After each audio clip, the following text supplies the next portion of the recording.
Hello YouTube, welcome back to the Parallel Worlds, Cryptbeards.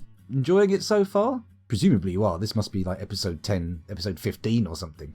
So, if you're not enjoying it, then just end the pain. Come on, stop watching. Give yourself a break. Let's remove this construction, because just before I remembered I hadn't started recording yet. There we go. I noticed that the reason the wall hasn't been built there is that there is actually a piece of constructed floor, which is absolutely useless for constructing walls on. They just won't have it. They just will not allow it. Okay, let's go down a floor again. Have a little recap of the fort. I was just starting before I remembered I hadn't been recording. This, of course, is still the temple. That's good. As we saw just a moment ago, it's got a roof being built, but not quite finished. I think the roof, the ceiling, may well make the plopper more effective, because at the moment the issue we're getting with the plopper is it's flinging the vampires into the air, or well, whatever kind of prisoner we choose to place there is going up into the air, and then from that they're getting a bit off from the hole. Their trajectory is going a bit wonky. So if we have a ceiling directly above them, sure, there is a chance that they may be killed or unconscious once they hit the lava, having smashed into the ceiling, but I think we're going to get better targeting. So, you know, it'll be nice. I'm not sure if we've stripped all of the goblins in cages yet and taken all of their gear, but fingers crossed it'll take effect at some point this stream. We'll see how it goes.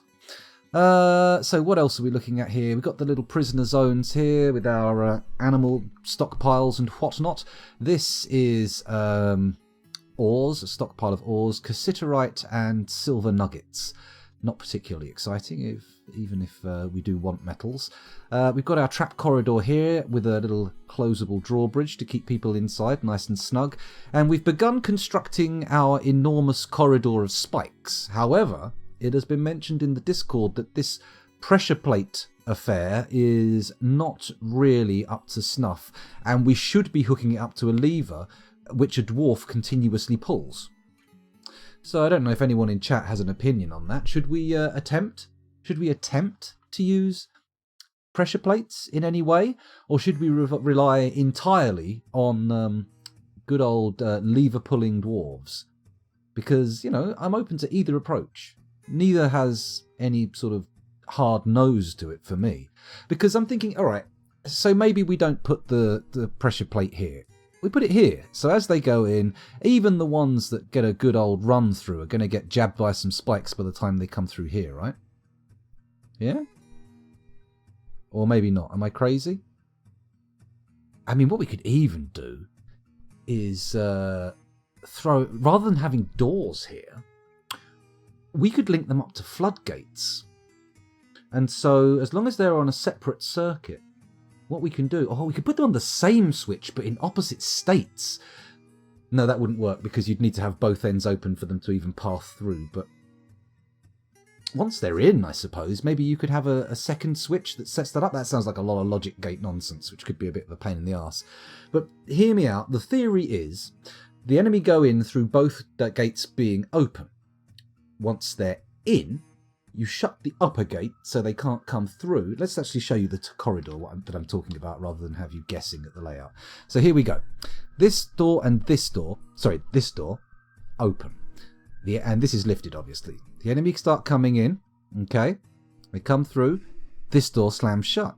Oh no, they say. We'd better all go back down this way. Don't point with your finger, point with the mouse. Come down this way and then try and escape. But... as they do that, as they begin to flood, we pull a switch which reverses the doors. So now the upper one is open. So they go, now we can escape that way.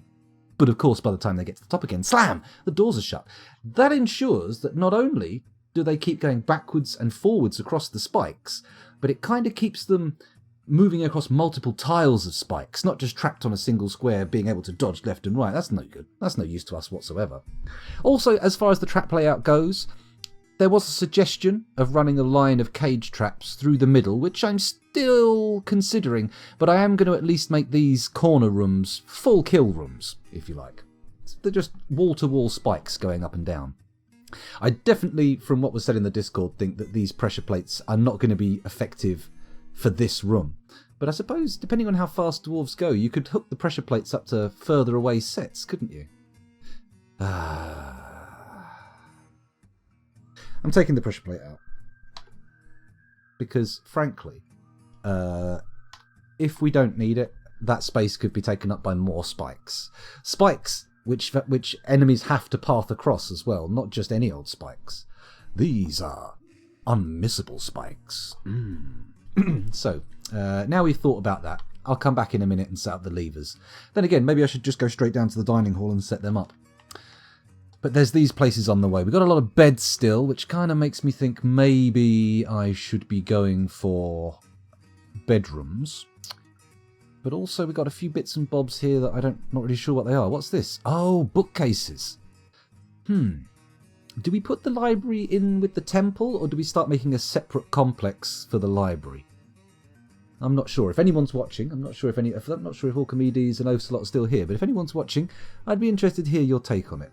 Library in the temple, or library in its own complex in the fort, or maybe even we have an external library. Now, I think I remember from Discord conversations that if you have an external library, it leaves you much more open to theft of books, which becomes a pain in the arse. So maybe that one just get ruled out straight away. I think maybe we'll stick with either interior in temple or interior separate. We'll see. A library probably does deserve to be quite a fancy place, a resplendent area of the fortress. Anyway, that was bookcases. We've got anvils, sandbags. Oh, so we could put a sand doodah in, couldn't we? A magma furnace for sand. Oh yeah, we didn't look at the state of the thingies, did we? If we go over here and then go down a floor, there we go. So we've got our production zone coming along, and it has one forge and 2 smelteries, but only one of the smelteries seems to be getting much use, which isn't too much of a problem. We are building up stockpiles. We've got weapons, and we've got bar and block stuff, so that's good. This flooring does need sorting out. Is any of it suspended? No, it looks like there's access. Oh, that's suspended, isn't it? There we go. Okay, we'll build that in. See how it all pans out. Right, so where were we? We were going down into the fortress to look at the dining hall and switch room. This is our storage area, but it's got soil in the walls. We're not very keen on this one. Lots of bookcases in here as well. I do appear to have been rather hard for libraries at some point in this series, and I've forgotten about it entirely. Is this another bookcase? No, that's a stepladder. Gypsum plaster. Okay, so we got a lot of bags sitting in the furniture. We've also got some unused slabs and unplaced coffins, which no doubt are in high request at the moment. Okay, got a table or 2 in there, a few dressers and whatnot. It's all good. Let's go down here. This is the first storage floor proper, which at the moment only has 4 stockpiles designated, I see. Clearly a furniture stockpile in the bottom left. What's this? Bars and blocks. Bars and blocks. Finished goods. What kind of bars and blocks is this? Let's have a little peeky poo. Bars, blocks.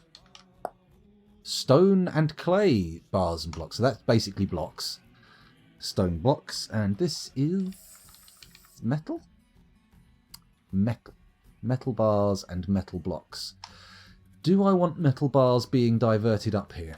I'm not sure. Let's take a look at the stocks, see what we've got. What if I type in BA? Nope, got to press E. BARS. So aluminium bars, billion bars. Not really much in the way of good stuff there. Why is that forbidden? I don't think it should be. Shift F? Yeah. No. Yes. Yeah, there we go. It goes into the separate group. Bronze bars. See, the only thing we have in any real abundance is iron bars. And they are very meh in my mind. What does J mean? J. In job. Oh, they're using up all our steel bars. What are we making out of steel again?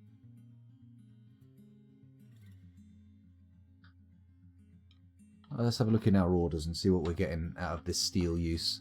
Silver warhammers, rock mechanisms. There's no orders in there for steel use. Wait a minute. Maybe it's being created in this... No, it can't be being created in the smeltery, can it? Unless they're melting steel items, which I must admit I would have told them to do, so we'll let it slide for now. We'll figure out what's going on later on. Here's our wholly inadequate at all times bedroom floor. I would try and tot up the number of beds. Oh, actually, hang on a minute. So it's 3, 6, 9, 12, 15, 18, 21, 24. Shit, I don't know which one I'm on. Well, assuming they're about the same. 3, 6, 12, 18. So 18 plus 25 is what? 38, 39, 44, 42, 43 bedrooms, and then however many beds are in the dormitory. Yeah, it's totally inadequate. It's totally inadequate. We have a population of 85 at the moment, and we've got bedrooms for half of those dwarves. So, yeah, it's probably time to start putting in some fresh new bedrooms, right? Fresh new bedrooms for all of my dwarves. Somewhere for them to sleep. Let's start placing those down now. I mean, why not? Can anybody give me a good reason to not start placing bedrooms at this point? I don't think you can. And even if you try, I'm going to be headstrong and ignore you. Like a modern Disney princess. That's not necessarily the case. That's an overgeneralization, I think. Let's get to 3. There we go. It's a 3 wide. 3 by 3. And then we come down here. Hang on a minute. Can I actually fit these bedrooms in a way that I might like? Not if I do a corridor like that, I can't. Oh. Ooh la la. Zut alors. Mon Dieu. Crivens. Jings, etc. Other words of exclamation from various dialects and languages. Let's click here. Go across like that. 2, 3, 4. Is that 4 deep? Doesn't matter because I didn't have digging required. Selected. Required? Very much required. Very much not selected. Here we go. So these rooms are all fine. You know what? Let's not dick about here. Let's just put it all in. 2. There we go. And then I'll just put the separator little lines in. Diddly-dee, diddly-dee, diddly-dee. Oh, perfect. Didn't do one wrong. It's clever boy, scoundrel. Well done. Give yourself a pat on the back. There we go. Very awkward manoeuvre, that. The pat on the back. The self-congratulatory pat. Doesn't really work for me. I feel like for a pat on the back to truly mean anything, it must be administered by another. You cannot give yourself a pat on the back. Such self-congratulation is forbidden. 2, 3, 4, 5 by 4. So these are 20 big rooms. 3 by... Oh, if it's 3 wide, you can't get 20. Fucking tip bank. Fucking tip bank. What on earth does that even mean? Maybe I could put some fancy little bits and bobs sticking off of it just to make up the numbers. Nah, it can be a different size bedroom. It doesn't matter. Let's go here. 2, 3, 4, 2, 3, 4, 5. Put a template room in for the width, for the old girth. Come across here. There we go. And then, bosh, let's draw some more little black lines in. Oh, look at that. I didn't beans a single one. So exquisite. So beautiful. So wonderful. Marvellous. Sorry for that. I didn't mean to... I didn't mean to rumble in your ear there. It was most uncalled for. Highly inappropriate. Are we at the right level? We are. We are. 3. All the way across. There we go. How many bedrooms have I just added? 2, 4, 6, 8, 10, 12, 13. Ooh, unlucky. Maybe we make this one here. Not because I'm in any way making concessions to superstition. How dare you suggest such a thing, you animal. No, just for the symmetry of the thing. You understand? Symmetry? It's good, isn't it? I like it. Not too much symmetry, but a little bit. It's nice. There we go. So we've got 2, 3... Sorry. 2, 4, 6, 8, 10, 12, 14. 14 bedrooms there, and then we could probably fit something of that nature on the other side, right? A little bit of room for them, I think. 2, 3, 4. And then we'll go all the way down. Excuse me. Lots of burping going on this session. Not very good. Bit unpleasant, I would suggest. Let's actually take the air lines out rather than putting the doors in. We can... Oh, the first fluff of the day. The first fluff is the deepest. Probably not. We will fluff the game harder, I am sure. But, you know. What is Dwarf Fortress if not a series of fluffs, one after the other, culminating in something that looks maybe like success? Oh, it's a lot of things other than that, obviously. It's very reductive of me to suggest that Dwarf Fortress could be boiled down to something so simple. I'm a monster. I should be stopped. Right, there we go. There's that door. Oh, hello. Got a little bit of extra... There we go. That's nice. Give it a little dangle on the edge. Dangle on the edge.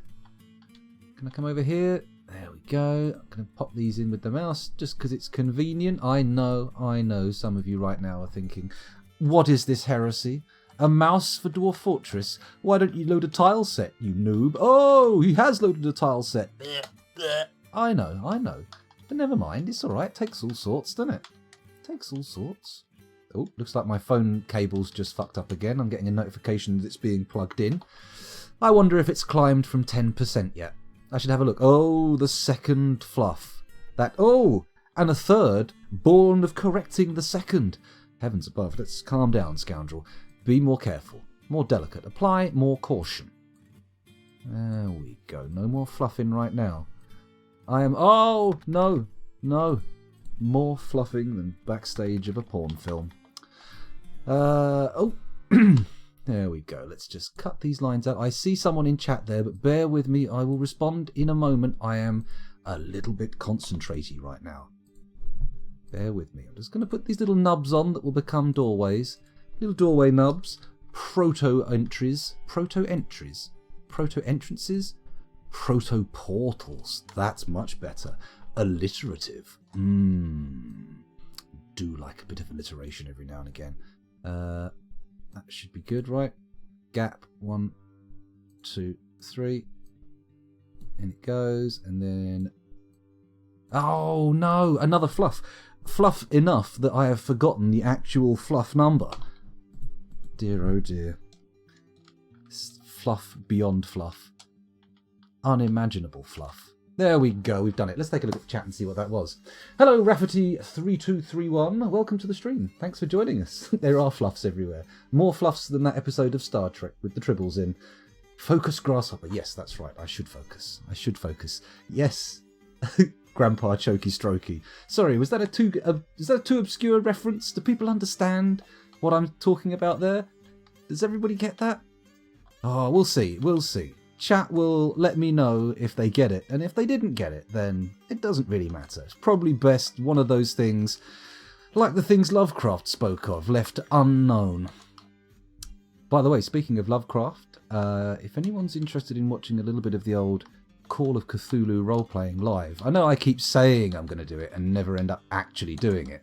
Well, the guys doing the Jingle Jam at the Yogscast this year are actually doing some Call of Cthulhu, and I've thoroughly enjoyed all of their prior exploits in that arena. So, if you fancy it, I'll probably be hosting it, although you're better off going in there and donating some money to the Jingle Jangle.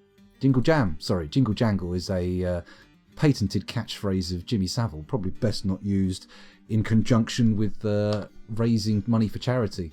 I mean, it would just not look good. Let's put these here. I don't know why I'm making these sort of staggered. They could all come off the same corridor. Indeed, actually, maybe I'll just... Yeah, this isn't going to be a room. This is going to be a... Yeah, look at that. Corridor connection. Very nice. And these rooms will just have to be awkwardly shaped. Larger than the average room. It's all good, though. So, that one's 14 rooms. Zoom out. 2, 4, 6, 8, 12, 14, 16, 18... 20, 22, 24. Shut up! 24, 25, 26, 27 plus 14 is 37 plus 4, which is 38, 39, 40, 41. There we go. I can maths, although my urgent need to point out the obvious fact that I can actually perform addition has actually made me forget the number I came to. So that's just a little treat for you guys in the audience there. You little viewers out there. It's a special one, a number that only you know. Isn't that nice? Hello, Tidy. Welcome back. Thanks for joining us. Of course you did. Tidy. What would you expect from me? What do you want from me? Other than what you always get from me. Inane, quotidian rambling. It's all good, though. I suppose, actually, technically, the exploits of Sir Jimmy Savile were, just to emphasise the level he rose to in society were, kind of fucking terrible. And by kind of, I mean, absolutely. Where are we going with this? Why have I followed this strange path that I clearly should not have followed? At some point, someone really should have approached me and given me some kind of warning about this, like in a fairy tale. That's what I want. I want to be treated like Little Red Riding Hood. Perhaps minus having my relatives devoured by wolf. I was going to say wolves, but clearly in the story it says wolf. So, devoured by wolf.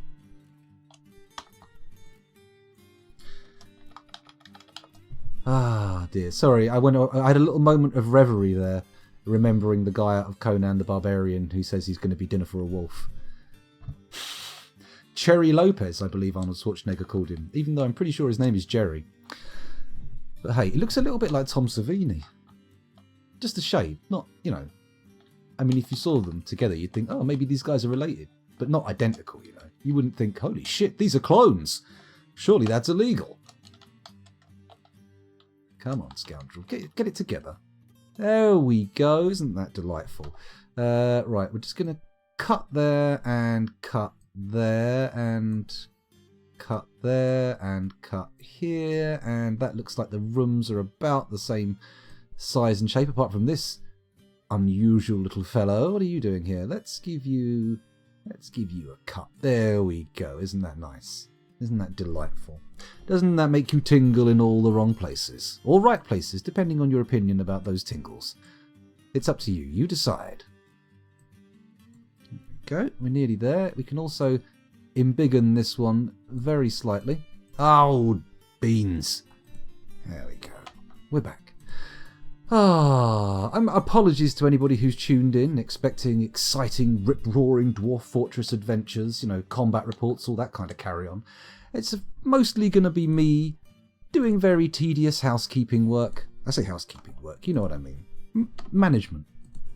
It's not housekeeping. I'm not tidying up after the dwarves or anything like that. Right, so now we've got lots of rooms. I don't know if there's enough for every dwarf to have a bedroom. Probably not. But it'll do for now. I've had enough. I'm not doing any more digging. Let's continue our introductory sweep through the fort that has only taken 22 minutes so far. Okay, now we get to the dining hall, where I was intending to do something. What was I intending to do? I know, Tidy. Normally, I look at chat and I go off on a massive long tangent. And honestly, I can feel the pull right now. I can feel the pull to just get my hand off the keyboard and just blankly stare into the camera going, blah, blah, blah, blah, blah, blah. But, it's daytime. So we've got to make some progress now. So tonight, for the scheduled stream, something has at least occurred. Otherwise, it's going to be a shit show, a mess, a shambles. Anyway, where was I? Yes, looking at the graveyard. We need to put more graves in, but we can't do that without an extension. I feel like putting dwarves in coffins is, on many levels, more important than putting them in actual beds for their sleep, because they're more likely to be in a coffin. So let's come over here and extend this room with a high priority. There we go. Look, a nice big wide doohickey. And then once that's been dug out, we can just spam it with coffins and everything will be gravy. The dining hall is now looking quite petite for the population. We have nowhere near enough dining tables and chairs for them all to be sat there. So I'm thinking if the floor below is free, it has space. Maybe this can now be a sort of entryway for the dining hall, and then we put a little stairs down to the dining hall proper, a much grander affair downstairs, because this is not going to hold enough tables and chairs without being utterly ram-packed. What's that going on in chat here? Hello, Beefush. Welcome to the stream. Beefush or Beefush? I'm going to go for Beefush. We'll see how that works out. That may be jarring to your ears, but hopefully I've given you soothing sounds. Lava pillars. Lava pillars. Interesting. I'm not entirely sure what you mean by that. I probably said something which I've forgotten, leaving that comment in contextless confusion in my mind. But if you expand a little bit on that, I'd like to know what you mean by lava pillars, because it sounds conceptually very tasty. I'm interested. Where are we going? Selling coffins is job security, says someone to be. Yeah, I reckon so. And, if you've run out of people to sell coffins to, then, you probably don't have any job security anyway, do you? Then again, what about the old crematorium people and the buried in a bag lads? Plant a tree over me. That kind of stuff. They're competition, right? How do you take them out? Well, obviously...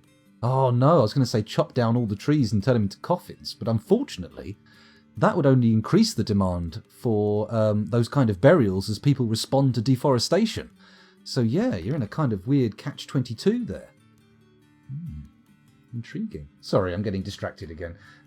2 large circular shapes, perhaps, says Tidy. Are you talking for the dining hall or an addition to the crypt we have here? Because I am loath to add too many large circular shapes to my otherwise fairly straight angular fortress. 1, because they take a bit of faff to actually organise, and 2, I run a very high a very high chance of drawing a cock and balls, whether inadvertently or not. We already have some proto-phallic shapes emerging from this design already. But of course, you have to have dicks in your eyes to see them in the first place, but not literally. You know what I mean? Metaphorical dicks in your eyes, like dollar signs. They don't mean you've actually got money in your eyes. They mean, oh, money. Whereas, the person who's got dicks in their eyes is going, oh, dicks, blimey. Or, oh, dicks, oh, blimey. You never know. Your opinion on the presence of dicks may vary. Sorry, I got into a tangent there, didn't I? Let's go back to chat and make sure that there's people who I've acknowledged. Yes, we have Moses Nomaz. Give me a second. I'm just going to turn my monitor over there a bit so I can actually read it without leaning over. 1 sec. Oh, don't fall off. Lovely. Oh, just stable enough for me to worry a bit. Moses Nomaz. Have you genocided the elves yet? No, but we haven't actually had any elves visit the place yet. At the moment, our primary concern up until last session has been vampires. We've had quite a few vampires turning up in the fortress, and although, there was talk of using them, as people do, as valuable fortress assets, a poll was taken and it was decided that they were going to be chucked into the magma of the volcano. So, sorry, lava? It's lava when it's on the surface, right? How deep down do you have to go before it's magma? Is there just a meniscus of lava over the top of the magma? Or is it magma all the way down if it's exposed to the sky? If anybody knows the answer to that one, please do let me know. Hopefully there's a geologist out there. Let's carry on going. Wooden coffins are carbon sequestration. Good stuff to bury wood. Very true. Very true. Also quite good to bury piss-soaked hay bales if you're trying to get land fertilised. It's quite good for getting the old nitrogen back in the soil. Is it nitrogen? No, it's phosphorus, isn't it? Phosphorus in the soil. Sorry. Silly me. Rafferty says, had a fortress where I was lucky enough to have a magma chamber above the dining level. Dug tunnels for lava, then holes in the floors and ceiling so that there were lava pillars in the dining hall. Oh, that does sound rather nice. Also sounds fucking dangerous. So maybe I'll give it a go in this fortress. But please don't be surprised if I don't. Someone else was saying in chat, sorry, I've forgotten who, quite a little while ago actually, that they were keen to use lava mist to produce skinless dwarves who can feel no pain, which on one level sounds like it would be excellent, an amazing Freddy Krueger tribute fort. But then you think about it a bit more and you go, Freddy Krueger was a paedophile. Probably best not to sort of use his name to promote anything. It's probably going to be brand toxic. Let's pull back on that. Then I didn't go where you thought I was going, did you? Did I? You? Couldn't get him to unknowingly draw dicks. Well, maybe at some point we'll not this fortress, unless we have a particularly apt god, but maybe we'll make some kind of fertility temple, which just by its very nature is penis shaped, with maybe some kind of yonic annex. The phallic and yonic symbology sort of two symbols coming together. Ooh. Ooh. It works. Sorry, let's have a little look back at chat again. I'm getting confused now. I'm losing my place in the game. The lava to magma transition is an interesting question. I know. That's why I asked it. Oh, let's face it, I do ask some absolute honkers as well. There's a lot of bullshit trips out of these teeth. Like that. One tile, just like in real life. Ah, okay. But then again, how deep is a tile in real life? How deep is your tile? How deep is your tile? I really need to know. What have we got? Moses Numbers says it's magma until it's exposed to outside surface or in contact with air. So only the bits of that substance that are connected. What's this all about? Only the pieces that are actually connected to the air are considered lava. Interesting. The internet seems to agree with Moses Nomas. God, I'm going to get that name right. I will. I won't keep tripping over it. Most tiles are 3/8 of an inch deep IRL. 3/8 of an inch. I'd need a ruler to figure that out. 3/8 of an inch. What's that? Like a couple of centimeters? No, 3/8. That's the what? 5 mil?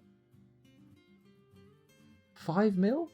Ah, fuck it. It doesn't matter. Pick that keyboard back up, scoundrel, and get on with this nonsense because you've already been distracted by chat and you haven't even finished the initial tour. So let's. I'm going to ignore you for a couple of minutes, otherwise no Dwarf Fortress will actually take place. Okay, we've got our food stockpile here. We've got the kitchen and the still in here. Butcher's shop, tanner's shop, lovely. Egg production, food storage. This, once it has soil growing in it, will be where we keep our llamas, which are all dead now, but I'm sure we'll get more. These little rooms off the side of that corridor, offices. This is a tomb for one of our named dwarves called Clay Cree, who was struck by a mood, and made an artifact coffin called the Lovely Pregnancy, which I think is a wonderful name for a coffin. And so we made him a lovely little tomb, and he could savour the fruits of his labour in the afterlife. This down here, of course, actually looks somewhat like an abstracted picture of the female internal reproductive system. Got a couple of ovaries up there, yeah, my nomenclature fails at this point. But it's good. It's nice to have a little bit of variety. A little bit of, don't just draw dicks in Dwarf Fortress, come on. Other things are available.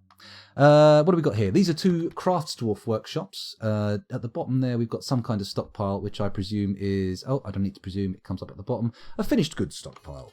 Hooray! These are our Mason's workshop with a furniture. Look at all those beds.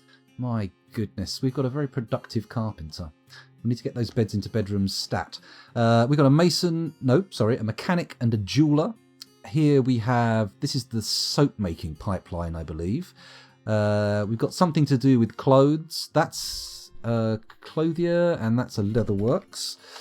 And here we've got a loom, and then we've got some free floors that don't really have any purpose yet. But I'm sure we'll find something to do with them. I am sure we'll be able to get this fortress nice and tight, running like clockwork. Wouldn't that be nice? A clock that works, crucially. Oh, and here's our farm. I didn't mention that before. And out here... we were temporarily storing our, obviously now dead llamas in this area, but it was going to end up being a tavern. Sadly, that is yet to occur. We've got to put a floor in there, we've got to put a roof on it. It's all sorts of extra work, but we'll get there. Anyway, before I unpause it, let's return quickly to the question I asked earlier vis-a-vis libraries. Do I want to mix my library in with the Temple to the Volcano God here? Or do I want to make a nice separate area for it? Is there any benefits or downsides to areas, what are they called, locations being overlapped? Or is it all good having them one way or the other? I don't know. Let's have a little look down here. That's like 8mm. Ah. Oh, Beefer is bringing on the unit wars.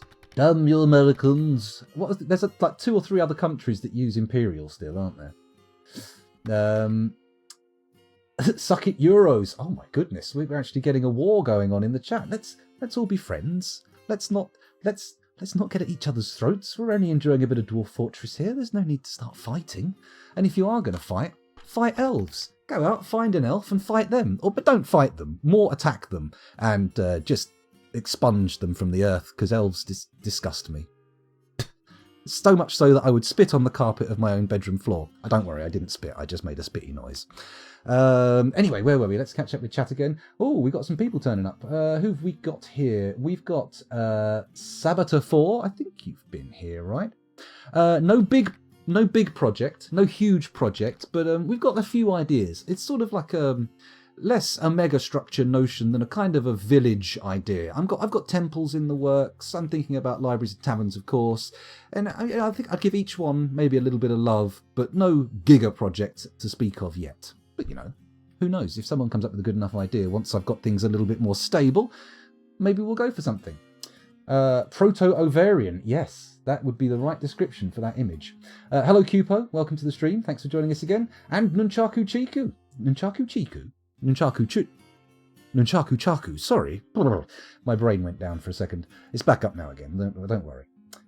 Nice lava moat, that's true. It is a very nice lava moat. I'm quite pleased with it. It also actually nips under here, underneath this bridge, which is, I think, a good way to have it.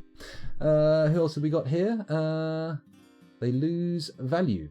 Well, Nunchaku Chaku, we have established, according to chat, who apparently...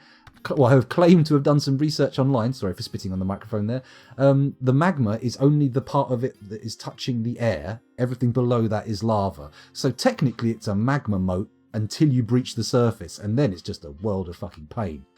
Where are we going down here? British accents equals elves, as far as I can tell, says someone to be. Well, I think you've earned yourself a little short-term ban. A little short-term ban there. Let's see how you feel about it afterwards. Yeah, how's that? Oh, that's a perma-ban. Let's go down the other end of the scale. There we go. 1 minute of banning. You can go in the naughty corner and think about what you said, because that is frankly offensive, and I will have none of that kind of thing in my chat. Well, I probably have shitloads of it now I've done that, but oh well. I've done it now. What a fool. Beefer says, unless you're making noble rooms, you can totally overlap everything. Oh, that's good. That's nice. Cupo says, overlapping zones lose value, but cramming them all together makes them make friends. Ah, now that is a nice idea, because I feel like having friends, except for certain dwarves, is going to be beneficial. It's going to make them happy, which is a problem, it has to be said. Oh no, did I just delete 10 messages from... Oh no, I didn't realise it deleted his entire fucking chat in the thing. What have I done? What have I done? What a monster. What a barbarian. What an arsehat. What a dingleberry. Anyway, let's carry on. Noble rooms overlapping. Still planning to create a solar array to give some light to heck. A solar array? How does this work, Sabator4? Are we talking about like taking light down using... like an open hole into the candy zone? Or past the candy zone into the circus? Or is this crazy? Oh, poor Cupo. Not well. That's not good. I hope you feel better soon. That sounded really patronising, didn't it? I mean, don't take it that way. I mean, I do hope you feel better. I'm not just saying it. What do we got here? Perfect Death Ryan. Oh my goodness. That's an intriguing idea of a name. What's going on there? Are you the perfect manifestation of death? Or are you intending to experience the perfect death? Although, maybe this is an area of conversation we don't want to get into. I've suddenly realised that we've strolled into a very dark corner of thinking. Maybe I should backpedal a bit. Make a giant abyss hole. Why not? I mean, we could. But I feel like we want to leave that to a point when we at least feel more confident fighting clowns, right? You don't want to open up the old abyss and have clowns flooding the world. Not until you're, ready, so to speak. Anyway, where were we? Let's get back into the game. I'm going to ignore chat for a few minutes. Apologies to anyone who says anything before I look back. But if you just look at how long I spent just nattering on there, we have to at least take a few moments to turn back to Dwarf Fortress. Otherwise, how could I call myself a Dwarf Fortress streamer? Now, spikes. I feel like we want to put more spikes down, don't we? Have I already also asked them to remove this trap? Yes, it was the first thing I did. Let's unpause. Let's unpause and let the game unfold a little bit. It only took 39 minutes of recording, which was 47 minutes of being live on the internet. Holy shit. I'm pretty sure we don't have ourselves a new record, but we're approaching that kind of territory, I think. I think half an hour of just babbling on before unpausing is pretty good. Well, or bad, depending on the way you look at it. Ah, good. They've pulled that out. Oh, the switch. We were going to build a switch down here, weren't we? So, let's put that switch... where do we put the switch? Down here in the corridor. I'm going to put it there. So, build... No, that's V. Build, capital T, lever. There we go. Let's stick that down there in the corner. Whoop. With a granite mechanism. Actually, can we see which are the highest quality? Because the quality of mechanisms, I'm just going to put that in for now. The quality of mechanisms, correct me if I'm wrong here, affects the speed at which they execute their operation, right? So a high quality mechanism will be more instant than a low quality one. Or is that not how it works? Have I done something wrong? I'm taking a very dangerous gamble here, looking over at chat. Someone to be. Come now. I mean, it's one thing to come into chat and speak of elves, but to suggest that there is elven goings on here is beyond the pale. Don't make me ban you, because then I'll be feeling bad about having all of your chat messages removed without realising again. That would be terrible. That's all right, something to be. Don't worry. Yes, quality affects speed, but it's not usually a concern if you're not making computers. Oh, okay.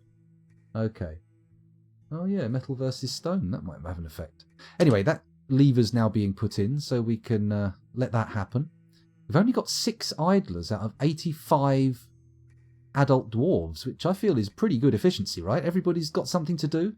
I mean, it could have something to do with the stack of corpses and items in the gateway here. Although people are also charging out here. What are you doing? They're all about the fish. Ah, no, it's probably water, isn't it? There's a job that we need doing, he says with a very weird flourish and a click.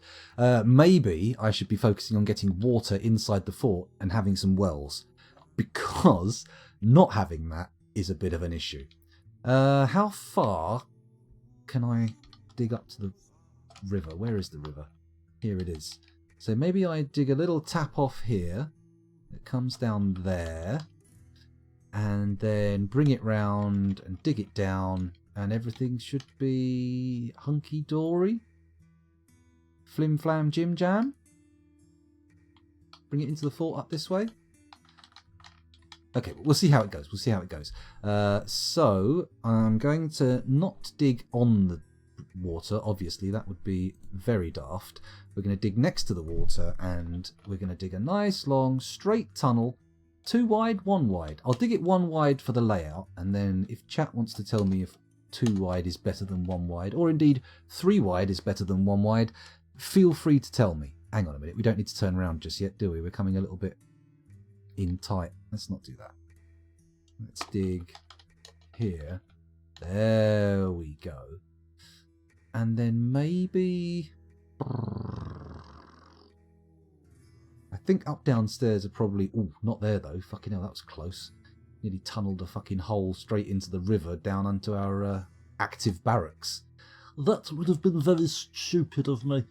What I'm going to do though is I'm going to pop it there. Oh, you're having a fucking laugh. Chop down trees? Chop down trees? I mean, I know we do that with great glee, but please, calm down. Okay. And then if I just dig downstairs, what's below me? Ooh, it's not bad. It doesn't totally bypass the fortress, but I mean, we could just move up a bit, right? Could just move up a smidge. There we go. God, I love this track. Oh, fuck sticks. Well, I'll tell you what, if we just move over here. There we go.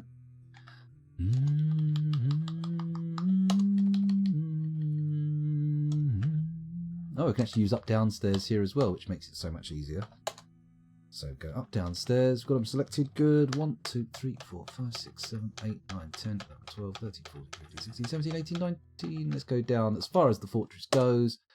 Lovely. We've done that. We've done that. It's good. Priority number 1 as well. A little bit much, I think, but we're okay. We won't have any problems from that, as long as it gets done.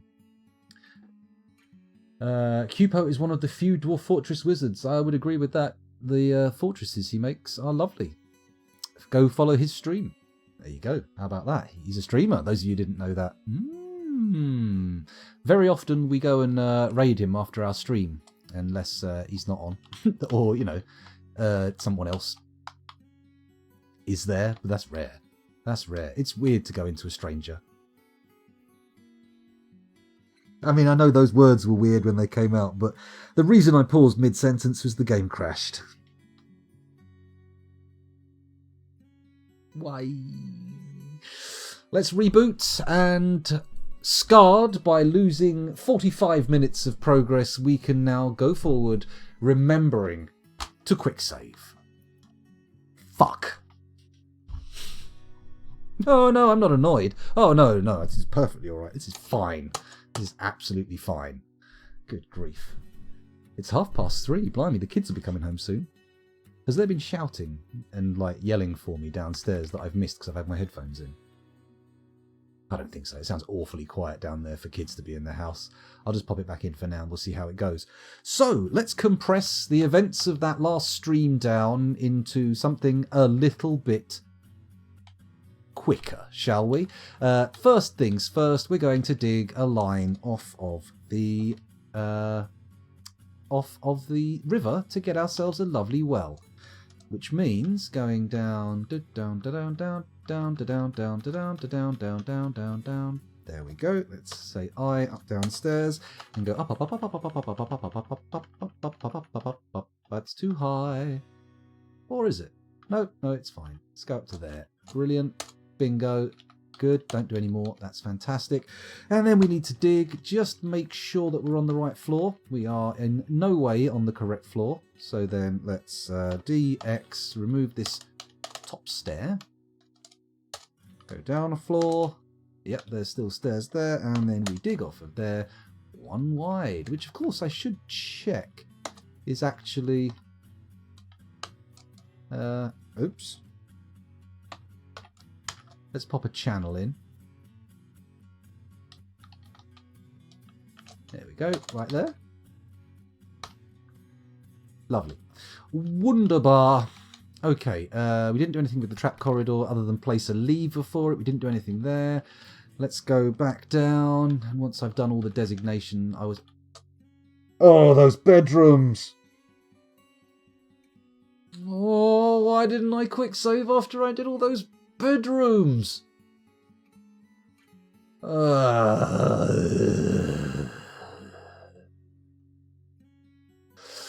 Honestly, says Moses Nomaz, while I just try and ignore what's going on, I can't wait for the day that guns and magic can be used in fortress mode. Find scrolls and transmorph gold into adamantine and shred enemies with thunder murder guns. I mean, I'm happy with that. I wouldn't complain if that stuff happens. Isn't magic one of the sort of things on the immediate horizon? As I understand it, they're working on like criminal groups and gangs and stuff like that, like making what's the word, antagonists, and then after that it's magic. Or am I being wishful there? Are my dreams escaping from my mind? It's okay, that 45 minutes was only like 2 minutes unpaused. That's probably true. You're probably right there. You're probably right. Apparently I was wrong. Mechanism quality does not affect response time, only rolls when used in a weapon trap. Oh, okay. Interesting. Yeah, I thought, well, the computer guys, I thought would worry about it because of the speed, but maybe not. Oh, it doesn't really know what's coming next. Oh, well, that's fine. It's good. It's good. Nice bit of surprise, right? It's lovely. Sorry, where are we going? Down, down, down. Oh, the bedrooms. The fucking bedrooms. Oh, tits. Let's put the lever in first. Build trap component lever. There we go. Granite mechanism. Sure, that'll be good. We wanted to dig out a big old... no, we wanted to dig out big old annex to the... coffin shop. Coffin shop? What the fuck am I talking about? It's a graveyard. very well established idea. There we go, there's the extension there. And then we didn't do anything with these rooms other than look at them and comment on their ovary-like shape. Okay, here we go. Let's put in another row of rooms. Just going to see how quickly I can put these down without buggering about. That's good. That is good. So then there's a gap with a door in it. Then we've got corridor. No, yes, no, we do not. We have a gap and then the rooms back to back. That's how it works. 2, 3, 4. Bingo. That's lovely. And then this corridor comes around here. Oh, look at this. I'm doing it so quick. I must quick save after doing all this as well, because if I don't, there is a significant chance I will end up on the verge of tears. Let's not have that. Let's not weep over Dwarf Fortress. While my Dwarf Fortress gently weeps. Except not my Dwarf Fortress, me. Okay, now we're going to zoom in a bit, because I feel like I make less fluffs when we get down to doing it in a nice close mode. Oh, look at that. Ah, no, fluffs. There we go. Let's put those fluff bits back and carry on with our little bit of taking away here. Our subtractive exercise. Here it goes. Lovely. And then we come over this way, carry on stroking out some grooves. That doesn't sound right. Sounds like a very bad way to phrase it. I shall not be using the phrase stroking out some grooves ever again. Unless somehow it becomes mandatory for people to do wank dancing, in which case maybe it will become an appropriate phrase to use. Although I don't see that. I can't imagine that happening. I mean, as soon as somebody moots the idea of making the next new popular hit genre of... oh, hello, kids are home. Maybe I'll change the topic. Yeah, that sounds like a good idea. No more wank dancing. What was I even talking about? Oh no, I've made this all priority 1. Fuck. What a pain in the arse. Hello! Just going to mute the microphone for a second so I can shout down the stairs.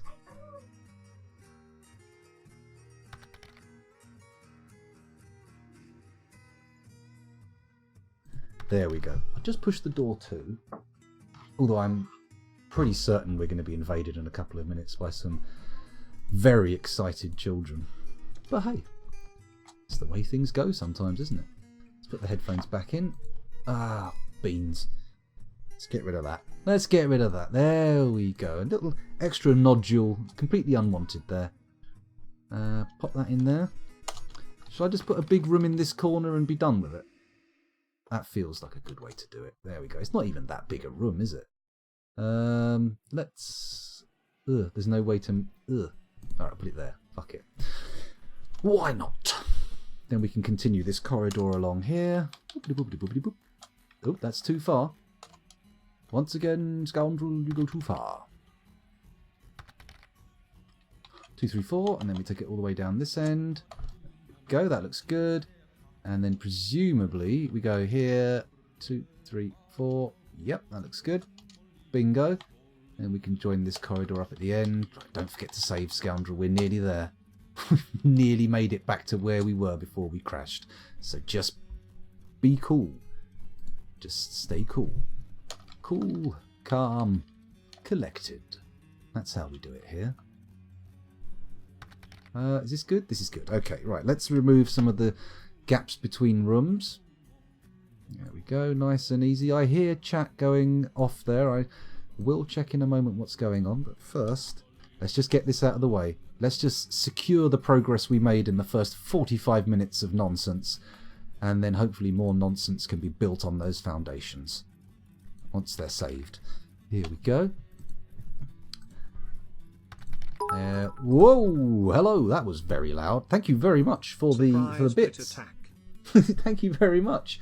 Dragon Man B, welcome back to the stream. Or Dragon Manb?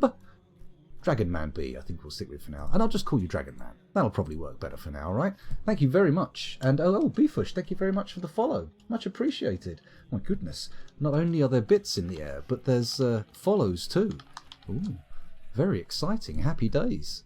let's just finish these bedrooms off. I'm sorry if I'm not providing enough of an enthusiastic response to the addition of bits to my coffers, but I'm absorbed right now in undoing a massive crash. I've got to stop looking at that screen. The camera's there and the microphone, but I keep looking at the text and talking. It's probably making me muffled and unintelligible. Then again, my slurred, overexcited speech probably does that as well. Okay, that's the bedrooms done. It feels different from the last time we did it, but it'll do for now. I did more, didn't I? I could have done more. I could have done more. Let's head over to Dwarf Hack, or DF Hack, as it's more correctly known. Press the up arrow key and go enter. Quick save. Fantastic. Now, even if we do get a crash, it's going to be fine. It's going to be fine. And while the game is saving, I can take a peek over here and look and see who we've got in chat. Oh, I've missed Coolman 20,012? 20012. Yes, now you hear kids. That is true. They have arrived. They're probably downstairs. They may have been waylaid by the Switch and the Vita, but we'll see. We shall see. There may be an invasion at the moment soon. Hello, Bowenblatt. Welcome back to the stream. Thanks for joining us again. 4x5 rooms. Is this a luxury hotel? No, I just want to try and keep the dwarves as happy as possible. And also, why not? We've got the space. I mean, maximum population of the fortress, 250. We could fit all those bedrooms on one floor if we needed to. Oh, looks like the save is done, or at least DF Hack says it's done. Dwarf Fortress, however, tells another story. Let's keep looking over here. Ever tried typing GUI/Stamper into DF Hack? No, Cupo, I have not. Is this one of your magical secrets? Is this a glimpse into your wizard's bag? Okay, maybe that could have been phrased better. Let's talk about trying that command, shall we? GUI Stamper. GUI graphical user interface, just in case anyone wonders what that probably stands for. Stamper. Here we go. GUI Stamper. Is there anything else to that? No, that's it. Let's press enter. Okay.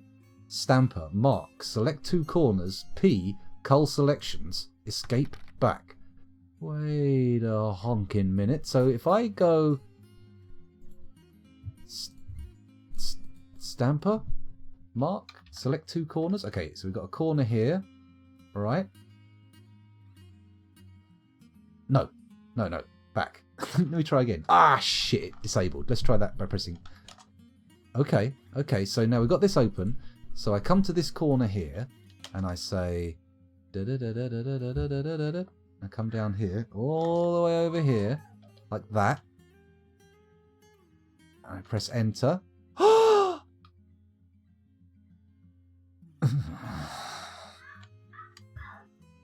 Cupo. What have you done? Just whack that there, right? Is there enough space? Next to the... Oh, it's a little bit long. Let's just come down here like this. That'll do. Flip horizontal, flip vertical, cycle corner, invert, convert to, erase, remove construction. Oh my god. So if I S set brush. Oh, you fucking prick of a game. Let's try that again. Let's come over here. Get this done. I hear chat tippy tapping away. I will be with you in a minute. I'm just playing around, having some fun. B blink brush. Is that what it does? Oh, okay, that makes sense. That makes sense. I will look at chat after all. Behold the raw power. Enter to paint. Okay. GUI, says Tidy. Not entirely sure. Oh, yes, GUI. GUI. I love calling it a GUI. I could just stamp all of these down and just cancel the orders that aren't necessary, couldn't I? Holy shit. How many bedrooms am I putting in a go? 2, 4, 6, 8, 10... 2, 4, 6, 8, 10, 22. So, just one or two of them will probably be alright, won't it? There we go. We'll go back. And if we don't have enough bedrooms, we don't have enough bedrooms, but that'll be fine. Let's unmessify this. Oh, no. Don't ruin it, though, scoundrel. Come on. Don't be a little dickhead. Don't be a cheese peen. Whatever that may be. That sounds a bit rude, doesn't it? I should probably stop saying things like that just because I thought them. I should probably stop just saying whatever comes into my mind. Then again, I suppose that is literally all of this stream. So,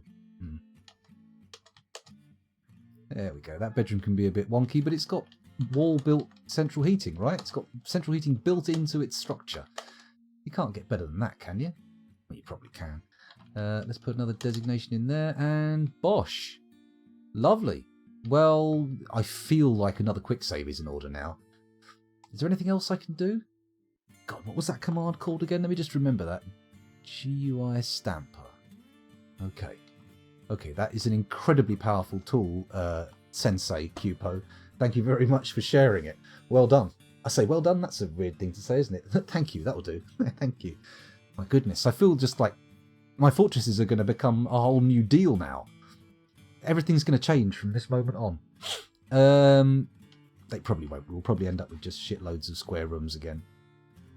Somebody just shout for me. Someone will come up if they need me. I'm sure of it. Anyway, where were we? Let's unpause it and see what happens. Oh, actually, let's pause it and quick save. I'm feeling scared. I don't want to let it roll on. There we go. Quick saving. Quick saving. We've captured everything we needed to, and now we have a good place to come back to when it all goes wrong. I could have flipped it for the other side. That's true, but I think we've now got enough beds, so I don't think we need to worry too much.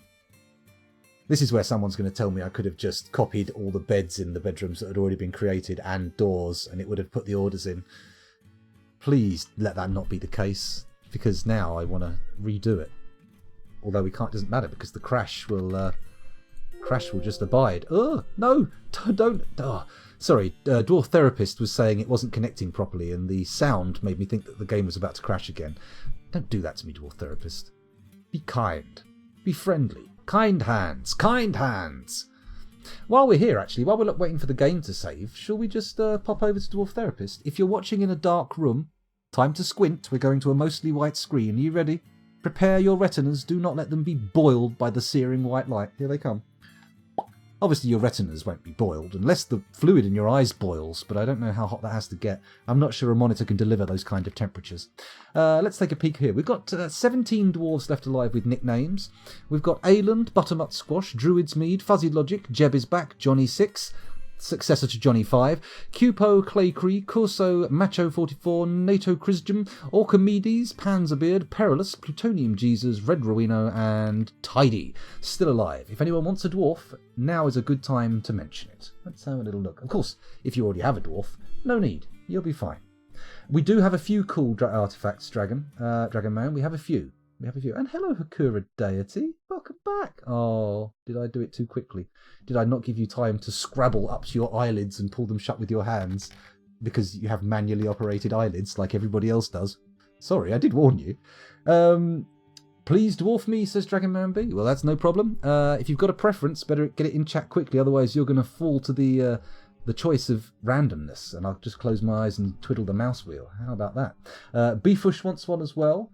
And Nunchaku Chaku also wants one. I don't know if you've had one who died, but if you have, there's no rule in this fortress that you can't have Nunchaku Chaku 2, which does have a certain ring to it. You've got to admit, Nunchaku Chaku 2. 3 doesn't sound as good, but then we could go Nunchaku Chaku C, which has a certain ring to it as well. Anyway, no one's responded with a preference, so I'm going to close my eyes. Oh, Swords Dwarf, says Dragon Man B. Ooh, difficult one to fulfill. Let me know if you don't mind me doing any old jazz if we haven't got a Swords Dwarf. But I'll look for one for you. Mace Dwarf, Axe Dwarf, Pikeman, Hammer Dwarf. Actually, all I need to do is sort by Swords Dwarf skill. There are no Swords Dwarves in the fort. We have had one, but they got killed, so... I think the Appraiser is claimed Nunchaku Chaku. If we go... let me just go over to the Noble screen and I'll let you know, because the game has unpaused. That what the fuck? That's not... N? Oh, capital N. Right, turn off caps lock. That goes. The Mayor is Panzerbeard. The Militia Commander... Oh, hang on. The Broker is, but the Bookkeeper is not. If you want the Bookkeeper's up for grabs. But Panzerbeard is the Mayor and the Broker somehow. I don't know what the fuck happened there, but apparently he's got 2 offices now. Let's have a look. So Beefush wants one. No preference. Let's get that in. And also Dragon Man B wants a hammer. Hammer we can probably do. We are making hammers. Well, we can, but technically there's 0 skill. We'll go for the one with the most kills. He's killed, a dwarf, a kakapo, a turkey, a wild boar and a skunk. Whereas this lad here has, or lady rather, has killed 2 wild boars and a weasel. Pop goes the weasel, as they say. I'm going to give you the murderer. You may have apprehension about that, but don't worry. I'm sure he won't kill again. He's sorry, he didn't mean it. Dragon Man. Do I put the B in? I'm going to leave Dragon Man. If you want the B, you can ask for it at a later date. Beefush wants a bard or a poet. Okay. Well, we're going to the other skills, and we'll sort by that. Let's see, who's our best poet?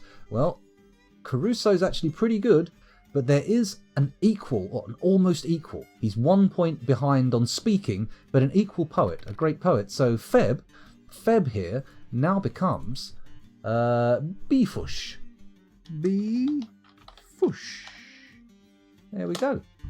Commit. There we go. I don't know if you're a professional poet, but certainly, should the opportunity arise, you have the capacity. You will be able to pull out some sweet poems. Who else have we got here? Bookkeeper works for Nunchaku Chaku. Their name is Zatan Sibrakabir. So if I just do a search here for Zatan. Fuck you, Dwarf Fortress. Right in the poo pipe. Zatan, here we go. Let's find Zatan using this search. Oh, there he is. Look, Zatan Sibirakababa, whatever he's called. Goddamn dwarf names. That is for Nunchaku Chaku. Nunchaku Chaku. There we go. I hopefully haven't made any typos in there, but the text is so eye-wateringly small that even if I have, no one's going to notice. So where were we? Tidy sounds like an elf to me, boss. Ooh, careful there. Those are fighting words. We don't want to spark any kind of conflict in chat, do we? We've already had one elf-related incident. We don't want another one. We don't want another one. Poetry is not exclusively elven. I mean, elven poetry is a type of poetry. Bad poetry. But it's all very much, oh, woe is me. I live in a tree. I'm going to live forever if nobody kills me. You know, that kind of gubbins. Fucking pricks. I hate elves.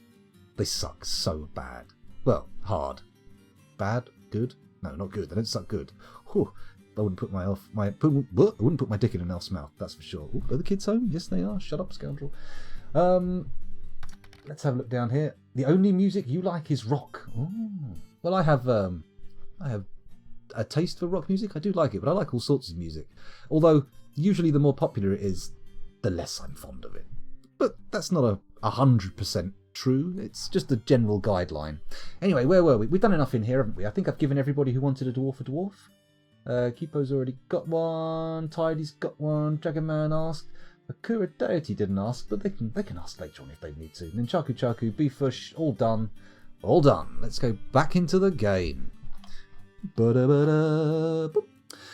So, unpause again, and let the game advance just a little bit more. And we'll zoom in too, just for a little bit more clarity on what we're doing.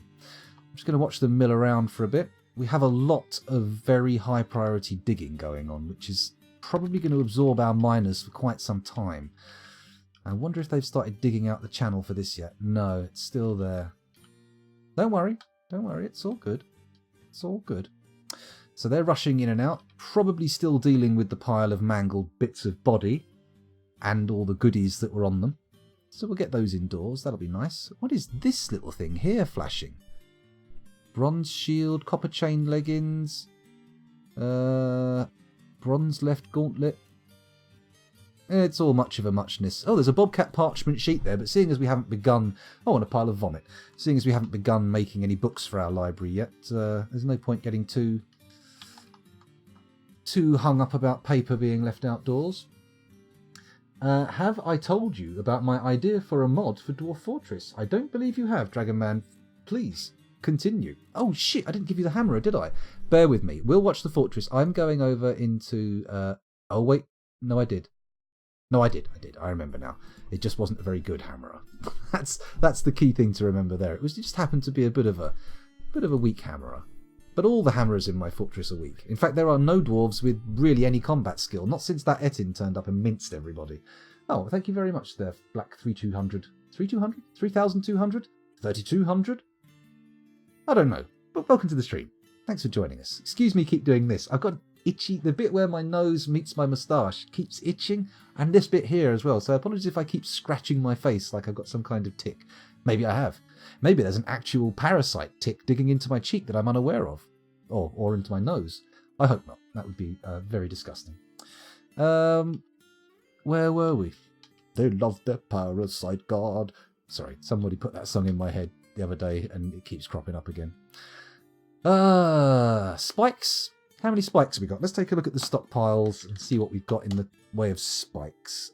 Spike. Apparently... Oh. There we go. Applewood spikes, birchen spikes, maple spikes. You know what? We've got a few. I think we've got enough to place some more spikes down. It makes sense to me. So we will build traps, and then we want upright spears or spike traps. Very nice. Let's begin filling this corridor back. Or maybe we begin with this one? No, let's do this one. There we go. Why is the pressure plate back? Oh, because of the frickin'... Okay. There we go. That can go in, and what is done? D. There we go. Capital S. Pop one there. And put menacing birchen spikes in it. Shouldn't take too long to place all these. Oh man, don't crash. Please, game. Please don't crash. Give me a little break. A little bit of an easy time, just this once. There we go. Lovely, it's all working. It's working. It's working. What time is it, by the way? I don't want to run over and miss the old thing I was going to watch. 15:50. I think it starts at 5. We're all good. I'll probably be called down for dinner before then, so don't worry about that. Let's pop that in there. If anybody is interested in joining me to watch it, I'm about 5 o'clock. The Jingle Jam is doing their Call of Cthulhu game, and it should be good. I'm looking forward to it very much. So, you know, feel free to join me. Feel free to head over that way. Who knows, maybe we'll make it a raid if I'm still going, although not very likely. I'm sure I'll have been summoned downstairs by then. Go. Good lord, this is taking some time. Maybe I will do a save. I know I'm being a little bit of a fussy-gussy, or maybe even a fearful Freddy. I don't know. But quick saving is going to save us quite a good amount of heartache. So maybe it's worth just waiting for the quick save, you know? Maybe it's worth just having that little time. Also, it gives me a chance to find out what that was just said in chat. What that was just said in chat. Fuck me, that was a bit of a mangled sentence, wasn't it? Try again, scoundrel. Come on. This is technically public speaking. Oh, not even technically. Oh my god. I'm engaging in some people's worst nightmare. Which is intriguing. Why am I not having nightmares? There we go. Let's keep putting this down. Sorry for the babble. The inanity. It's a load of old gubbins, isn't it? But still, at least the Dwarf Fortress is here, right? At least there's some Dwarf Fortress happening, which is putatively why you're all here. D? God, why do I... This is really annoying having to constantly look down at the keyboard. I've got to learn to touch Fortress. I've got to get my touch typing... Whoa! Silver spears? No thank you. Z, deselect. Ah shit, have I put loads of silver spears into stuff? Damn. I may have accidentally put metal spikes in some of these traps, but that's fine. That is fine. 1 or 2 metal spikes will just add a little bit of spice to it, won't they? Just a little bit of extra flavour. Capital S, enter. Let's go into these menacing ashen spikes. Done. We're nearly there. We've nearly used up the entire stockpile. T-wood training. Well, I don't want any training weapons. What the fuck are you talking about? Get out of here, Dwarf Fortress. Why are you being a dick about this? There we go. We'll stop there because we've got a nice even run. And also, before I do anything, designate I want to remove the construction. Ah, no, that's not how I do that, is it? I need to click on that. There we go. And then we remove building. And also, before I do the quick save, let's go up a few floors. Too many floors, clearly. Where the hell? F1, there we go. And we can sort out that bit of floor that was... Oh. No, there it is. DN. And then we deconstruct this. Alright, then we deconstruct... What?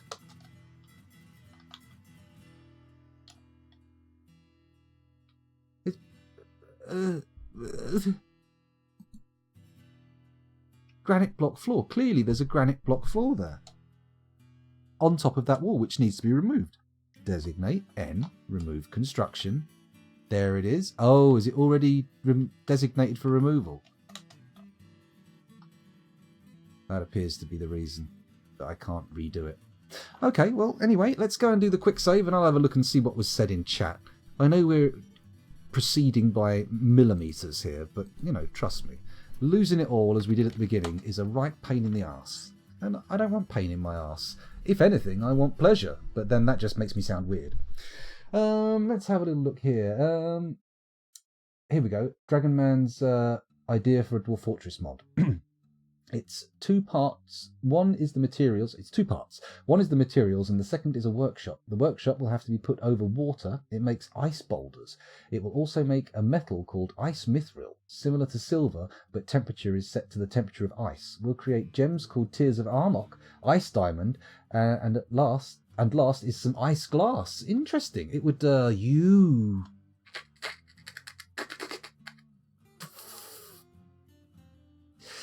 It fucking crashed mid-save. Oh my god, are we going to get corrupted save?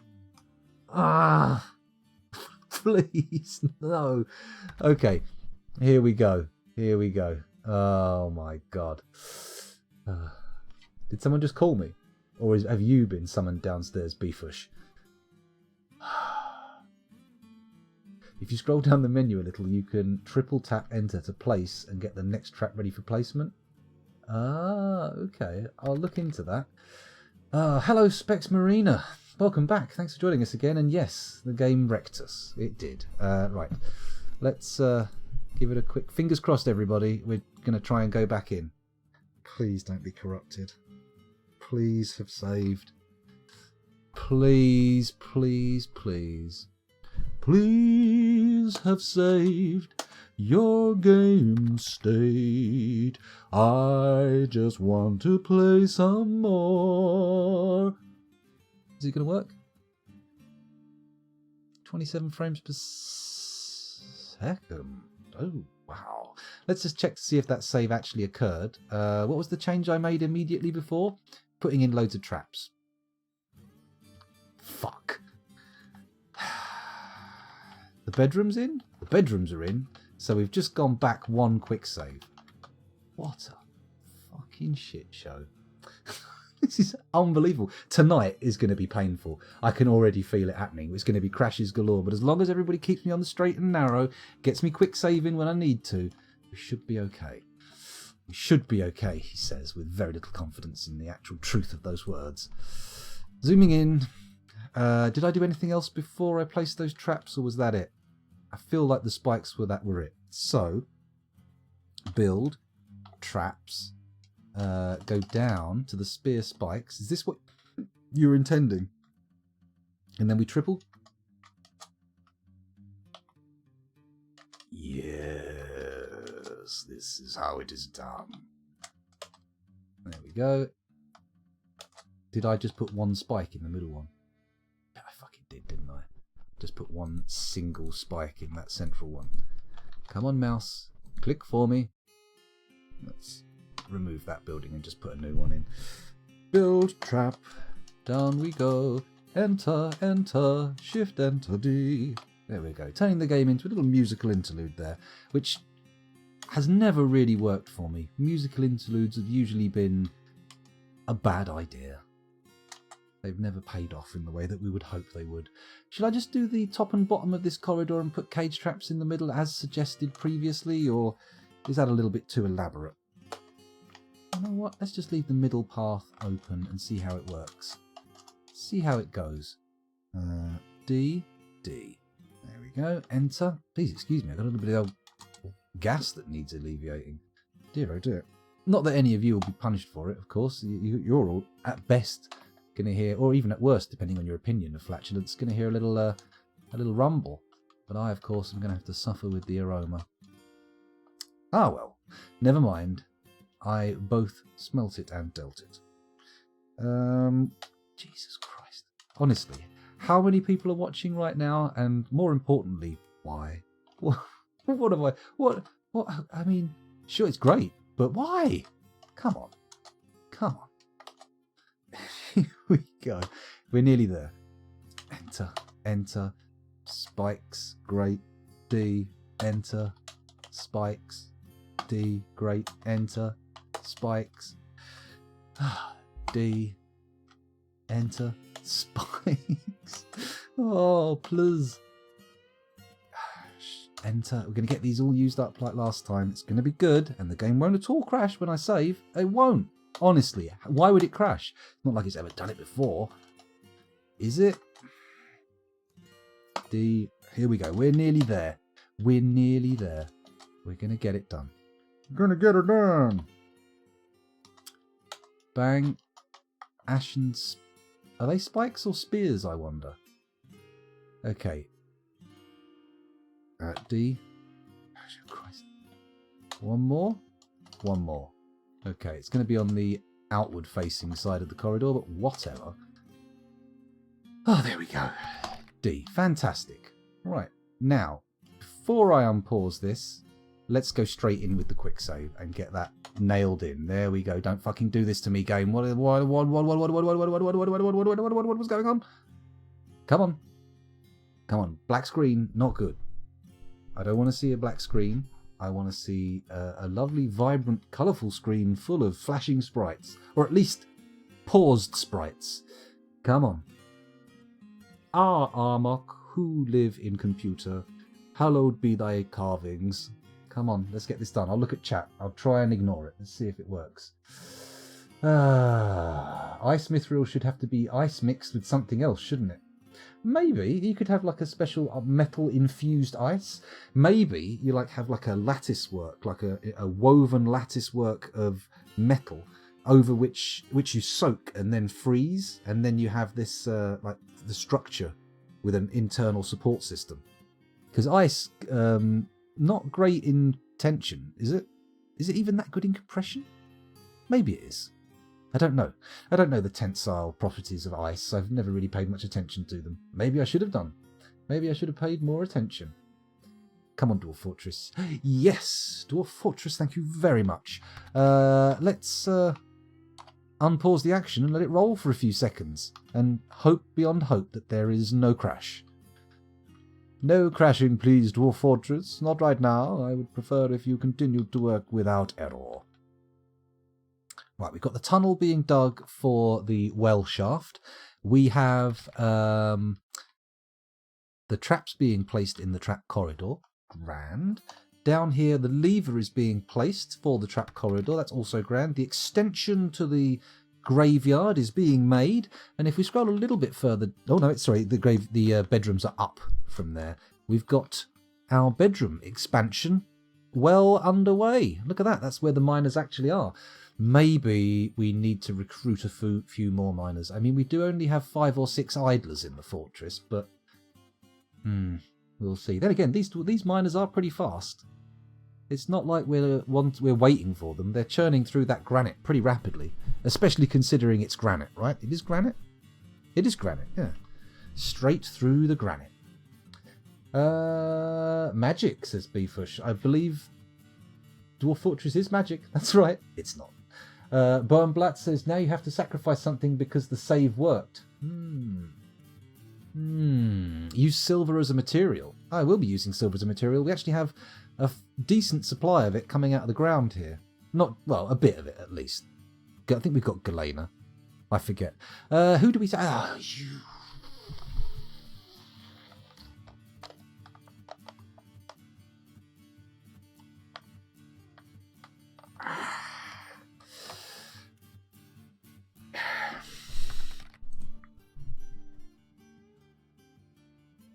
We're saving. Reloading. Oh, God. It's getting so irritating now that my arms are gesticulating wildly. If it's not one thing with Dwarf Fortress, it's another. As soon as I go, yeah, everybody can share my embark file, Dwarf Fortress starts going, actually, I think you'll find I've just shit the bed. Would you mind changing the sheets for me? And the mattress. Bastard, Dwarf Fortress, you utter bastard. Right, unpause. 1. So, right, we're looking at the timer now. It is, we've been going for 1:25 and 15 seconds. When it crashes, I'll check how long it is and we'll see what kind of time we've got. It's because I didn't sacrifice something, says Bone Black. Well, maybe, but I'm not entirely sure how we're going to go about dumping anything into the magma. Let's zoom in on the prisoner selection. We'll pause. A little selection box of prisoners. Let's see what we've got here. Who's in this top left cage? A goblin in the animal stockpile. Let's view the little lad, see what he's like. His basic value is 120. Can we hold them prisoner? Are we allowed to hold them prisoner in there? Let's look at his description. This is a masterful goblin cage, created by Butternut Squash, Azezcog, whatever. Okay, that's not the most exciting description, is it? In fact, pretty poor. How do I get him in there? Any tips? Any suggestions in chat? Let's have a little look. Kappa from Specs Marina. At least it's saved properly. That's correct. We did get back into the right save. What if, hear me out, you could make blood ice at this ice forge where you freeze up the content of blood barrels? That's not bad. Also, as an aside to that, venom ice. How about that? A weapon made of frozen venom that has the effects of that venom. That might work, and it would also make barrels of venom useful and stop their only real value characteristic being someone able to go, how the hell do you fill a barrel with honeybee venom? You know, that kind of thing. Any elves? I don't think we have. Yeah, 120 is the value of the cage. I get it now. I should have thought about that. Pit pond, you say? Pit pond over here. We could probably do that. Let me first, though. No, fuck it. Let's just do a pit pond. Let's just get on with it. There we go. An activity zone.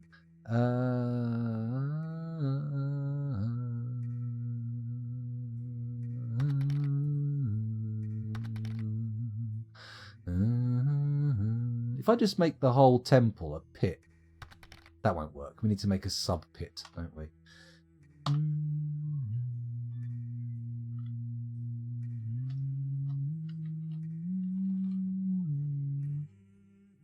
Okay, we need to actually start in the right place. So just above this guy here. So there we go. So just above that guy there is where it is. So just make a little corner here that can be a pit/pond. And then we set the pit pond information. And we can decant one of our goblins. How about the first in the list? Snamoz Stosbobmoslow. What a lovely goblin. Let's just check he's not wearing any equipment. What are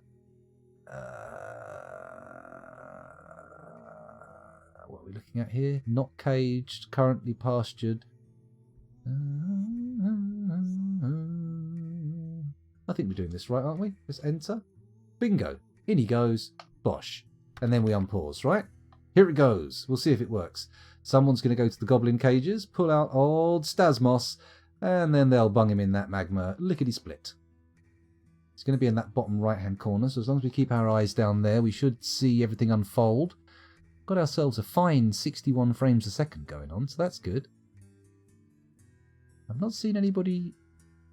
Is old Stasmos still good? If I check the pit information, we should. He's going in. So we want Snamoz Stosbobmoslow. We've got to find him and zoom to him. So pause. Others.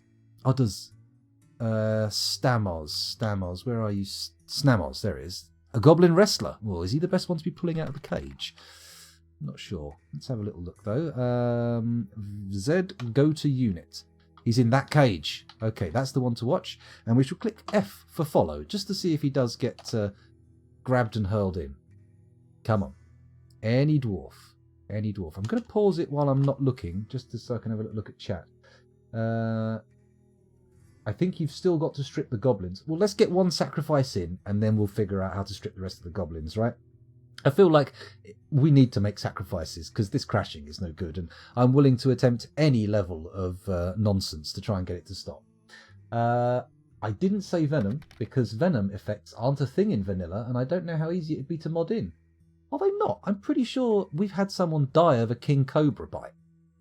In fact, last Fortress, I'm pretty sure Rando303 died of a king cobra man bite, and the venom was what killed him. So I think venom does do stuff, but the hoops you have to jump through in order to use it to make it do anything once it's barreled is a bit much to bother with, as I understand it. Because I think people have been doing science where they've tried to get venom mist onto swords so they get a venom coating, which in theory should work, but I could be wrong there. Maybe I'm a bit behind on the science. I wonder if wearing armour, the temperature of ice, will have any effects. I mean, it's going to give you some glass cutters immediately, I'm pretty sure. The old nippies are going to be sticking to them like a tongue to a frozen pole. Ugh. In theory, not so difficult. Forgotten beasts have venom-like effects. It's just getting the venom on stuff like arrows, which I guess could be done at a jeweller's. Could it? I think you're not following the goblin, but a dwarf. Oh, okay. Okay, let's unpause and see what's going on here. Who am I following? It should be the gobbo, right?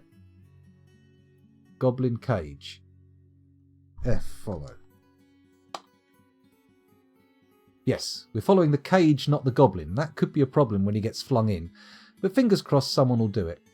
Come on, the volcano god is waiting. What's his name? Onget. His name, isn't it? Onget the volcano god. We do need more temples, I have to say. It's all fine that we have a temple to the volcano god, but I'm pretty sure we have other deities in this fortress that are probably really keen to get a little bit of worship in. Or to be worshipped. He's not moving, is he? Or has he already gone? No?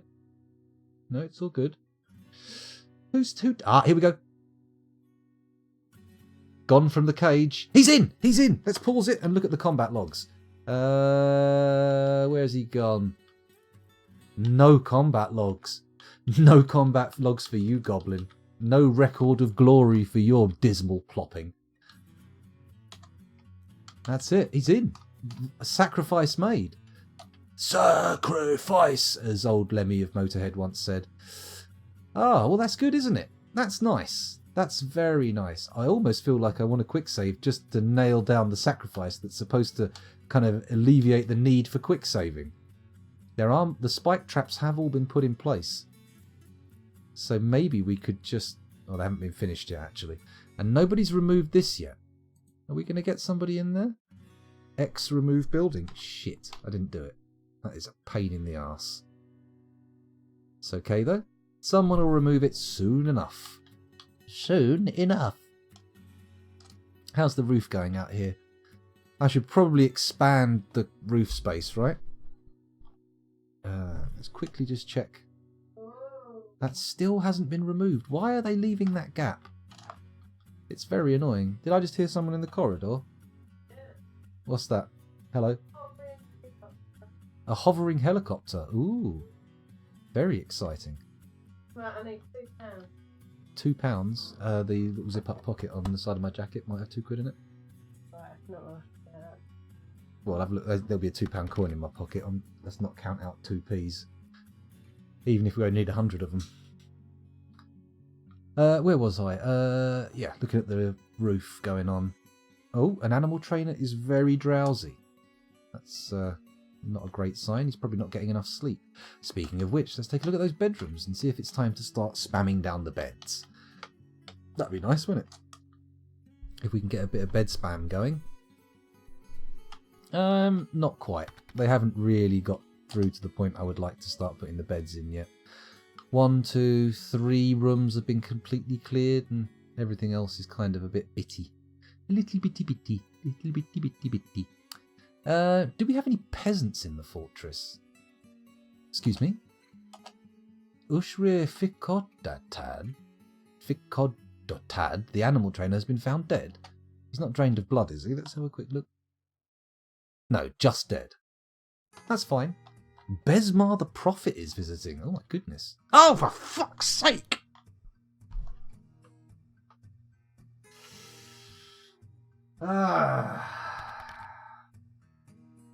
Jesus fucking Christ on a bike. Well, it looks like tonight might be the last instalment of this particular fortress, because it is starting to get on my tits, this crashing nonsense. What time is it and how long have I been going? I've been going for an hour and a half. Well, recording for an hour and a half at least.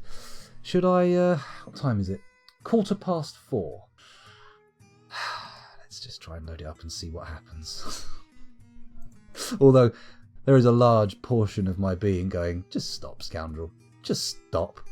Start another fortress tonight, and everything will be fun and happy. But, the call. I don't even know how many people are watching. I could have like 5 people watching, or I could have like 20 people watching. I don't want to disappoint 20 people, but I suppose it's rude of me to disappoint just 5 people by suddenly rage quitting. Oh, fuck.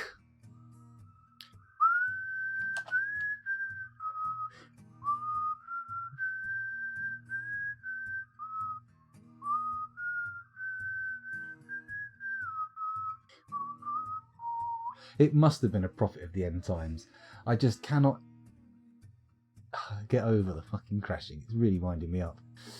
Yeah, I was following the cage burn black. I kind of figured it out, but I wasn't. I figured if we watched it close enough, we'd see the gobbo go in. Turns out, volcanic sacrifice, useless as a preventative measure. That's not what we were looking for. We were looking for something a little bit more effective. Man, is it just me, or is the crashing much worse today than it was last time? It feels like we're getting way more crashes than previously.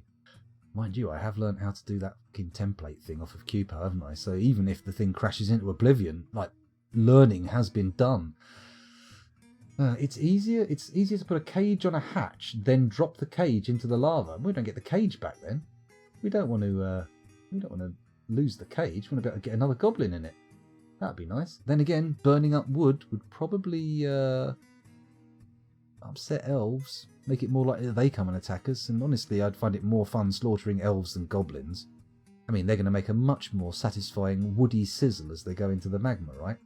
Although apparently it's pretty firm stuff, so rather than an initial sizzle we could expect some kind of heavy thunk as they hit the surface, and then a sizzle as they sort of stick to it. Oh, poor elves. I'm joking, I hate elves. Cupo says, Venoms do work in adventure mode. It's straightforward to cover weapons. In fort mode, I think you can stockpile the poison barrel on top of a pile of bolts and weapons, then order the barrel dumped while forbidding its contents.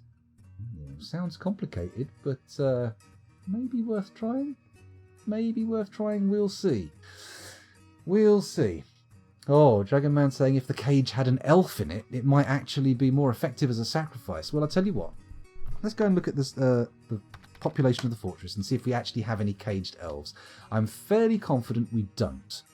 Bards, goblins, humans, naked moledogs, goblin crossbowmen, goblin. I'm afraid it's nothing but G things, baby. It's goblins all the way down. We do not have a single elf in the fortress. And to be honest, I would like to keep it that way. I mean, that feels better. Oh, here's our dead list. Look at this. Quite a few.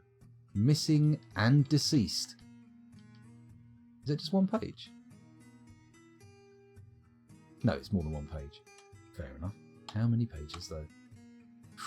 Several pages. 1, 2, 3, 4. Well, 3 and a bit pages. Okay.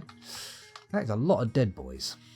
89. That actually matches, is more than the living population of the fortress, so I imagine we will never again be in a position where more dwarves live in Cryptbeards than have died here.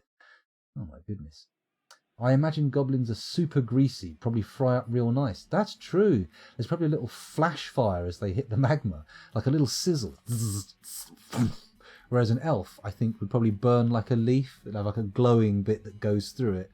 And then a very satisfying, high-pitched scream. Not because they feel pain, you understand, but because compressed air is escaping from their hollow shit elf bones. Those are disgusting creatures. Even saying the word makes me retch. Foul creatures. A wood cage that has an elf in it dropped into a volcano. Yes, if the wooden cage has an elf in it, then going in the volcano is prime, beautiful stuff. That's what we want to see, because the elf gets to see the wood burning away in front of its very eyes before it dies. Marvellous, absolutely fantastic. But a goblin doesn't give a shit about that. Just chuck the goblins in. Fuck it, they don't matter. We're not trying to bully or browbeat the goblins. We're not even trying to wipe them out. We need them to test our fortress's defences. Whereas elves, disgusting. We will be, if this crash nonsense goes away, which seems unlikely, we will be attempting a little bit of anti-elf action. We'll be giving it our best shot. I'm wondering if the crash is being caused by someone removing the pressure pad. What do you reckon? Because it seems to happen when I tell them to remove the pressure pad, which is currently being thoroughly linked up to those spikes in that room. So what I'm going to do is I'm going to allow everything to pan out. Actually, should I quick save and then experiment to see if that works? I'm going to do that. Pause, quick save. When the quick save is done, I'm going to immediately set them to remove that pressure pad, and we're going to watch. And if the game crashes when that pressure pad gets removed, we may have found the cause of our crash. If we haven't, then oops. But we'll see. We'll find out soon enough. Come on, game. Savey. Let's have a look in chat and see what's going on over there. I have a great idea for elf prisoners. Well, do go on. Do fill us in. Let us know. I'm all for new and creative ways to torture and kill elves. Preferably both. But, you know, either will do in a pinch. Oh, shit. There goes my mobile phone, and I think it landed on where the charging cable goes in. Oh, it also fucked my camera, apparently. Oh, no, it just turned it round. There we go. Now I'm visible with my glowing red neck. Let me try and retrieve that. Probably not the best idea to pick it up with the cable, but there you go. Oh, at least it's still charging. Oh, it's managed to get to 15% from the 10% I left it on when I started streaming. Wow. Super fast charger. Wow, cable's so good. I forgot to post that I was streaming in WhatsApp. I could have had some friendos in. That's not that you guys aren't friendly enough, but you know what I mean. Some meat space. Some meat space friends. Meat colleagues. Partners in meatery. Bear with me. I'm just checking the view count because I'm feeling very vain. Oh, there's 19 people currently watching Dwarf Fortress, so there's presumably some of them with me. 16. Oh, very nice. Lovely. Let's leave that. Let's not start that just yet. Okay, so we've got 40 minutes until I'm going to go off and watch that other stream. Let's see if we can actually get this to replicate the crash, because if we know it's that's making it crash, then we'll stop trying to take it apart. So designate. Oh no, hang on, we just need to cancel. That's it, remove building. Okay, let's resume and watch closely. We're going to zoom in nice and close. We're going to see what happens. Come on. It has a certain anality to it, doesn't it? That little pink hoop of wrinkles. Here it goes. It's been removed. There doesn't seem to have been a crash. It is not causal. It doesn't appear to be causal. Right, as soon as these spikes are in, we're doing another quick save. I'm going to just be crazy quick save man from now on. He's a quick save man. He can't stop quick saving whenever he can. That's it. Take those mechanisms away. Take those mechanisms somewhere they will be useful. Get the spikes in. Come on. Get those spikes in. Spike me up. Spike me off. Come on, spiky boys. Place those spikos. You can do it. Just a few more. Just a few more. Do it, do it, do it, do it, do it, do it, do it, do it, do it, do it, do it now. No, you're not going to do it? You're just going to keep running backwards and forwards with spikes and never quite filling in that last two traps. Oh, hello. Something's going on. Seems to be a lot of activity. Maybe these other traps aren't actually full. I assumed they were, but apparently it doesn't seem like they are. Oh, there's none in these. Oh, there's one. Okay. Okay, so they're slowly filling up. Apparently these don't register as spikes, apparently. Okay, so that's an actual... Ah, right, okay, so once they're finished construction, it doesn't tell you how many individual spikes are in there. Fair enough. Oh, do we quick save now, or do we wait for the spikes? It seems like a dangerous game to be playing. Okay. The crash didn't happen long after we got our drowsy trainer notification, did it?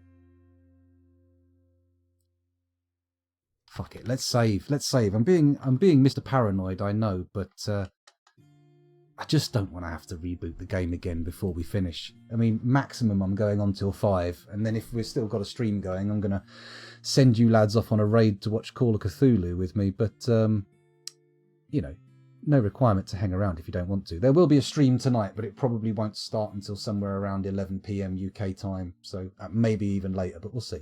We'll see what happens. Hello, Tirod, welcome back. Yes, Dwarf Fortress. Of course, Dwarf Fortress. What have we got here? A room full of elves, then pour lava in the room, then water to make obsidian. Harvest obsidian to make either swords to kill the elves... ether swords? Is that ether swords? To kill the elves with. Make coffins out of obsidian for great elf killers, and finally statues. I do like the idea of suffusing obsidian with elven remains. That's kind of nice. That's kind of nice. I mean, turn them into a kind of stone. It's good. I like it. And obsidian is a fun thing to build things out of. I have said before that I think it is one of the classier construction materials. Kinda morbid, says Tiroj. Come on, Tiroj, you've seen this stream before. You know all about the dark place. You know what happens. You know how I roll. Okay. But at least we've saved all that progress in the spike placements. That's good. That's good. And we are beginning to see proper trap corridors taking shape. I like it. Didn't we build 2 weapon traps in this corridor? Sorry, 3 in fact. No, 2 because there weren't enough weapons to go in there. So why is there only 1 here now? In the least likely square to be trafficked by enemies, although our dwarves do seem to be treading over it, so maybe I'm wrong. Maybe I'm wrong. Let's close this door again. There we go, and maybe some of the more egregious things I say won't travel downstairs and be heard by my innocent children. I say innocent. Hello, Cody. Welcome to the stream. Thanks for joining us. What are we doing here? And thanks for the follow, of course. Come on. Just if you've only just arrived, I'll just fill you in on the fact that we are having an absolute nightmare with crashes. The fortress seems to be crashing left, right and centre, dare I say, willy-nilly. And so I am quick saving very frequently, which is good, I suppose. Speaking of things that are good, we've got a vile force of darkness, which is going to bring our frame rate down to 1. A vile force of darkness has arrived. Okay, let's have a little look and see who we've got here. I mean, issue number 1, we haven't even bring the water inside, so as long as the goblins are around, people are going to be dying of thirst. Annoying. Issue number 2, no, I don't need an issue number 2. I'm happy with 1 issue being a problem. Let's go here, and we're going to put everybody into Burrow 2. There we go. There's the alert enabled, and do I even have a freaking military anymore? We've got the Lances of Gilding, but the Oceanic Ropes, of course, our vampire squad, have all been plopped into the magma. Because that's what you do with vampires in this fortress, apparently. The traps are nowhere near ready. Nowhere near ready. We haven't even got them hooked up to a lever, so basically they're just sitting there uselessly. Although that said, we do have an internal doorway now, which I believe is hooked up to a lever. And then the external doorway, so we can at least trap them in this zone here. Although, having said that, that does leave our temple kind of exposed. And our prisoners. I wonder if they can free prisoners. That's an interesting idea. Anyway, let's resume. Hope everybody gets into the fortress in time. And also hope that a crash doesn't happen too quickly. Oh, they appear to have brought beak dogs this time. That's nice, isn't it? Lovely beak dogs. Who will feed my lovely beak dogs? Who will feed them tuppence a beak? Doesn't work. That looks like the last of our... oh no, somebody's out here being thirsty. Come on, everybody get in. Right, I think that's nearly everybody. What are you doing hauling that wood, you flim-flam artist? Get in that door. Come on. Come on, Hat Boy. Get in there. I know it's 15 frames a second. Oh, there's another one coming up behind as well. How many people are left out here? We've got this lad asleep in the river. Oh, Kib. Kib Ficodzophon. You're dead. This is the only way I can really break it to you. And we've got a polar bear man who hopefully will put up a bit of a stern fight against the goblins. That would be nice to see, although I really don't expect that to actually happen. Nicely though, once everyone's inside and we've got the inner door closed... Well, actually, we can't close the inner door immediately, can we? We need the goblins to be kited in and baited over the traps. Because I was going to seal up the fortress and then just let the dwarves roam free. But of course, if we do that, then the goblins will just hang around and starve us out. They are flooding the side of that mountain, aren't they? Jeez, look at them. So many gobbo boys. Gobbo, gobbo boys. They're all coming, they're gobbo boys. That's a very weird thing to say. Certainly weird to sing it as well. Right, it looks like the bulk of our population have made it across the cage traps. I don't think we've got any significant outdoorsers. What are you doing here? Who is this dingleberry? Como Kethskep, the human bowman. Kethkesp, sorry. Okay, he's come here for the purpose of defeating monsters, so I'm pretty sure we can leave him there. This is what he would have wanted. This is what he would have chosen for himself. This is what he came here to do. Throw himself on the sacrificial green flood of goblin flesh. Although, maybe this is more Beak Dog. Maybe he's going to throw himself onto the yellow beaks of Beak Dog snapping. Is he coming out of his little hole yet, or is he unaware of the goblin horde approaching? We have a troll over the bridge. That's a good sign. He's going to rush. Oh, here comes the human bowman. Perhaps a little too close quarters for him. Yep, ruined by the troll. No, he's still alive. Let's take a look at those combat reports and see what happened. The troll Neko is fighting. The human bowman bashes the troll in the upper leg with his bronze bow, bruising the fat through the large troll fur cloak. It's a troll wearing a troll fur cloak. Oh, that's hardcore. The troll releases the grip of the troll's right upper arm on the human bowman's fourth finger right hand. The troll grabs the human bowman, by the second toe, right foot, with his left upper arm, etc., etc. It's a lot of grabbing, it's a lot of missing, and a lot of bashing in lower arms, so there's not a huge amount going on in this fight. It seems relatively evenly matched, although now there are 2 trolls, 3 trolls, and what looks like a large amount of blood spreading over the floor. We've got a troll in there. That's good, unless a human has dodged into there. Come on, trolls. Get caged. Get yourself caged. Caged in. Yeah? Or are you just going to stand there smashing up my goddamn trading depot again? They just love smashing up trade depots, don't they? They don't give a shit about any of the rest of the fortress. Come on, guys. Hopefully enough of these will be trapped. If I press U, we can have a look at the population. 280. Shit. I think 200 fucking trolls, goblins have just turned up. Dang the Beak Dog.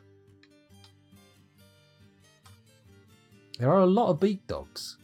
Hopefully the Beak Dogs will break if the goblins get captured, but I don't know. I don't really understand. Let's pause the game for a second and think about the military, shall we? Let's go S. Oh no, the Lances of Gilding only have 3 members. Well, that's unacceptable. Ugh. Let's move them anyway, and we'll put them here as a final bulwark against the enemy. Is that how we do it? M. Okay. AM. Enter. There we go. Lovely. Good. Let's unpause. See Wagwan. Okay, they're coming over the bridge. You know what? Now seems like a fantastic moment to flip that switch downstairs, doesn't it?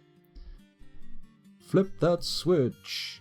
Inner granite lever. I'm assuming this one is the outer granite lever, right? Pull. Do it now. Escape. Let's go back up to the surface. and wait for it to happen. Hopefully it will slam many, many goblins into the ceiling, mangling them beyond recognition to even their mothers. Which is, you know, how you want to mangle things. You don't want to mangle it and then have the mother come in crying and stuff because you've mangled up their kid. It's best that they just don't realise it's them. Oh, that would be the doorbell then. Fucking hell. Jesus Christ, who's that? Hopefully everyone's downstairs. What are these arrows all about? What is this? We've got one person out here and they appear to have pretty much fucked our plans. No, the bridge has gone up. Some goblins have died. Hopefully a load will go into the cave. If I flip that down immediately, it's going to squash everybody underneath it. Let's give it a go. Down to F2. We'll pause. We'll flip the switch again. We got that granite lever. Add, pull, do it now. Bingo. Back up to the surface. Resume. This should be good. This should be good. We appear to have visitors. I might need to go and check who has arrived. Could be my parents? Doubt it. I saw them yesterday. Anyway, where are we? Bridge is going down. Come on, everybody. Watch that bridge. I'll look at chat in a minute once the action has begun to ebb. Come on. No, they're all flooding out. Don't flood out. Let that close. Oh, some of them are standing in the magma. Okay. Oh, it's a squish. It's another squish. And they begin to flood in like fucking idiots. Well done, goblins and trolls. Goblins and trolls. Are they running? No, we're still in siege mode, so let's get that lever flipped again. You know what? I'm going to just put that on repeat for a little while. I'm going to say, lever please. Add, pull, repeat, now. Bingo. Let's just watch that mash up a few goblins while we can. Oh, it looks like they might be fleeing. I'm not best pleased by that. In fact, I'm quite annoyed by that. Come on, get a few more. Come on, just ping a few more. Ping a few more. Come on, more. No, just those last couple of stragglers. Smashed into the ceiling. Mangled into goblin pate. Flung onto my array of cage traps. Come on, something. Just a little treat for us. Just something nice. Some kind of grand destruction before the stream has to end. You gonna do this for me? You gonna be good, lads? No. Fuck your lever-pulling dreams. Ooh. Boo. Boo. That's it. Get yourself stuck in a cage trap. Go around the corner. Oh, it looks like... Hang on a minute. That's supposed to be magma beneath that bloody bridge. But it looks, to me, very much like blood. Oh, you're joking. I carved out the wrong fucking bit. No, I didn't. I just didn't channel it through, apparently. Oops. Oops-a-daisy. The siege is over. Hooray! Let's end the alert then. There we go. And you know what? Actually, before we resume, let's just do a quick save, seeing as we got past the siege, right? That makes sense. And I can catch up with what's going on in chat. Let's have a look. Sleeping in the river sounds refreshing, says Cupo. Certainly if you have... if you're the right way up. It sounds pretty cool, very relaxing. Like, imagine laying back in a babbling mountain brook and just allowing the cool water to take the heat of a summer's day out of your body. And then think about all the crayfish and shit that start trying to crawl up your arsehole and nip at you. Let's not do that. Let's not lay in rivers. Quite apart from the risk of drowning, the risk of being, attacked by a leech or similar disgusting creature goes up exponentially. Let's keep going down here. Also, a great defense against clowns, says Tidy. I'm not sure what you mean by that, but do let me know. Dragon Man B was hoping for elves in that siege. I'm afraid they were denied that dream. Tiraj says, I thought that they only needed water if they're hurt. No, we need a hospital, actually, thinking about it. We need to get one of those done. That is a lot of goblins, Tiraj. It was, rather. What are their mounts, says Cupo. Oh, that's a good question. How do I just look up? It looked like beak dogs. It looked like beak dogs to me, but maybe I'm wrong. If you've got a better idea, let me know, Cupo. That's a weird way to say your name. Trolls stabbed the guy 12 times. Ouch. That's a good point. Let's have a look and see if there are any interesting combat reports in the offing. Has the finish saved? Has the save finished, rather? Who was the last one fighting? Strodno. Ah, I left it too long. It looks like the polar bear man bit the dust. which is a shame. A polar bear man is actually quite a cool thing to have in the fortress. I imagine they're fairly strong chaps.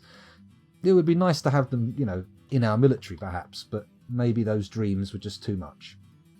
Can't they go around that second bridge? That's a good point. Yeah, I need to fix up the bridge at the top. You're right. That's a very good point. I was playing with fire there, running a great risk. Hello, Ocelot. Welcome back. Thanks for joining us. Not today, Tidy. Not today. The Cryptbeards rush will be another day when too many goblins come. Too many goblins. You did warn me as well, Ocelot. You were very clear about the amount of goblins that are in this world, and very close by. Almost out of traps. Can you sell prisoners? Maybe? I'm not sure. The trolls are still there. Oh shit, they're not actually in traps. Well, it doesn't matter. As soon as they... yeah, there you go. Look. Trapped. Bang. We have a lot of prisoners. There's going to be a lot of sizzle going on in that volcano.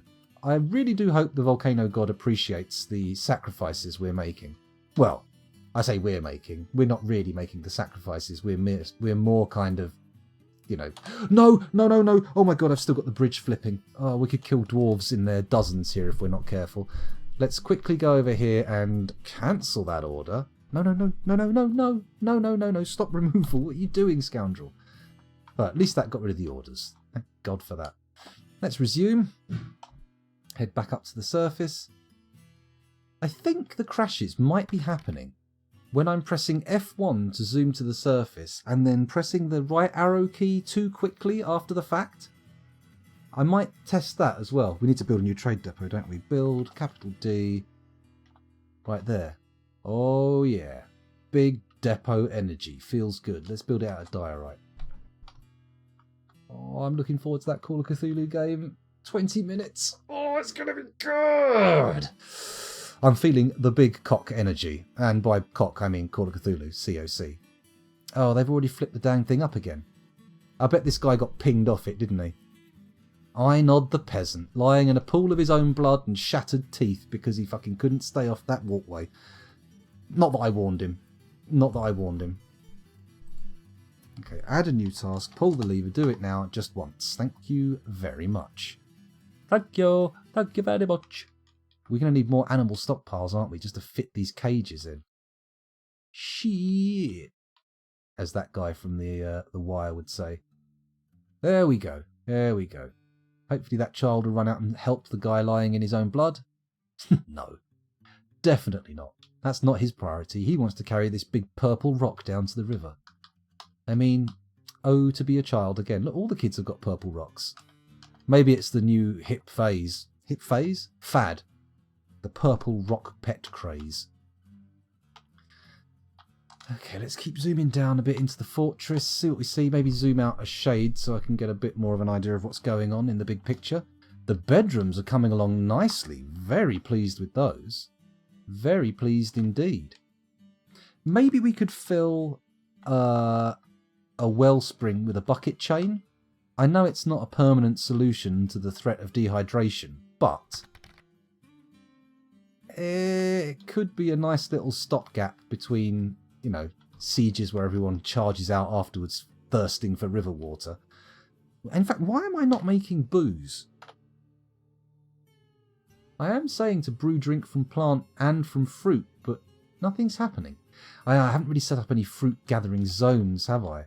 Although the auto chop should have left me with nothing but fruit trees. Apple tree, plum tree, apple tree, chestnut trunk. See, look, we've ended up with nothing but fruit trees left. And I like that. I like the fact that every tree on our lot can make us a little bit of booze. Very nice. Apple booze, of course. Cider. What else have we got here? What are these? Plum booze being gin. Gin's made out of plums, isn't it? Apple, just cider again. Hazel, that's alcoholic Nutella. What else have we got? Oh, can you imagine that? Alcoholic Nutella. They'd sell that. They'd just raise the demand for hazelnuts too much and the economy would crash around them. Walnut. Walnut booze. You don't really make many boozes out of nuts, do you? I bet you can ferment coconut water and stuff like that. But can anyone think of any nutty booze? I mean, there's, what's it called? The amaretto? That's flavoured with almonds, isn't it? But it's not made of almonds, as far as I'm aware. Is any booze made of almonds? To the Googles! Fly, my chat, fly! Who else have we got here? News report, volcano clogged by prisoner sacrifices. Almost certainly will happen, I'm sure. We also need to sort out that dwarf hack command for taking all of the gear off of our prisoners, because once they're in the storage pile, we don't want them sitting there and, you know, just using up cage space. That's no use. Hang on. I'll just hold that in my mouth because I want to see if someone's shouting for me downstairs. Well, Kel's just decided to start cracking on with dinner, so she must have finished doing the kids' homework. This is fucking brilliant. I'm enjoying this evening very much. Ooh, we've got 20 minutes or so before it starts. Oh, I'm so excited. Right, let's carry on with this. I think enough time has elapsed that we might want to do, once I've placed down this animal stockpile, I think we may want to... Oh, farts. There we go. We may want to do another quick save. I know, I'm being very cautious, like that new anime that's been on lately, but sometimes it's the only way. It's the only way. Only way. We really need to get them focused on bringing that water indoors as well. They haven't even started digging this tunnel yet. Then again, that's hardly surprising. We have given them quite a mammoth task in filling out that bedroom floor, haven't we? We go down to the bedroom floor and then up one. Why is there a dead raccoon in the middle of the dining hall? Where is it? Oh, sorry, it's a peahen. A rabbit. A buck rabbit corpse. Is there no way we could possibly dump this? You know? Feels like it would make sense to dump it. Yeah? Stick it in the refuse pile, maybe? I bet they chuck it in the fucking magma pit, don't they? Actually, speaking of which, let's just disable the magma pit. Oh. We can't. Oh, no, the sacrifice hasn't happened this time round, has it? We're in an alternate dimension. Ah, it's layers upon layers. It's like Dimensionception. Okay. Looks like all the spikes have gone in. That's very nice. Looks like all of the goblin cages have been collected, but no fresh cages have been placed in the trap. So that's going okay. Let's go back down to the bedrooms just to see how they're digging out. Come on. You are all dwarves and you should be digging holes. Dig those fucking holes. Dig those fucking holes. Let's start putting in some doors. B.D. Wong, the famous actor.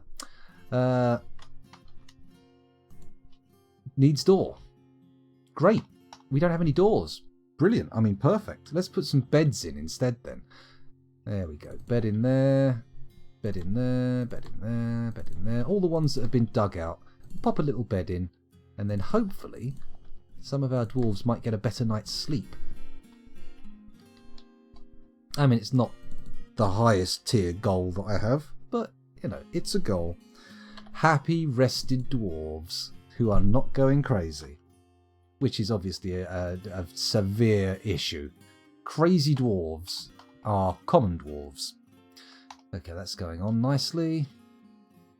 Surface is all good. We've got a load of beak dogs trapped. That's nice. Can we train beak dogs and then send them out against the next lot of goblins that come along? Or what now? What now do we do, how?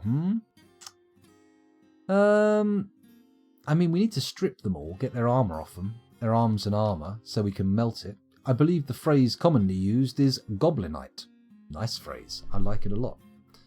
What's this? A leather bin, cloth bin, leather bin, cloth bin. Oh my god, we've got so much leather and cloth. Why is nobody dealing with this poor fucker? Ironod the peasant just bleeding out. He's not bleeding out. He's fine. Does he have any... Let's have a look at his wounds. Let's just check. He's drowsy, but that's about the size of it. Probably been deprived of a decent bed for quite some time, which is a shame. But, you know, you can't all get beds. Strip caged all. Set a dump zone over a stockpile and set the stockpile to smelt ore. Oh, okay, Ursula. Okay. Hang on. Let's try this. Let's pause, and as soon as I've done it, we're going to save. Up to there. Now. Oh, shit. None of these floors have been done. Presumably because this is still suspended. Fuck you. Fucketh you hard in the poo. There we go. Right, those floors are starting to rebuild now. So I want to basically put a stockpile, a dump stockpile here with melt all on it, right? So, first things first, we do a stockpile, and then we make it a custom stockpile. There we go, and we'll use custom settings, and we'll see what we can do. Right, I want armor. Oh god. Weapons. Are they going to have anything else metal? Are they going to have anything else metal worth having? I don't think so, are they?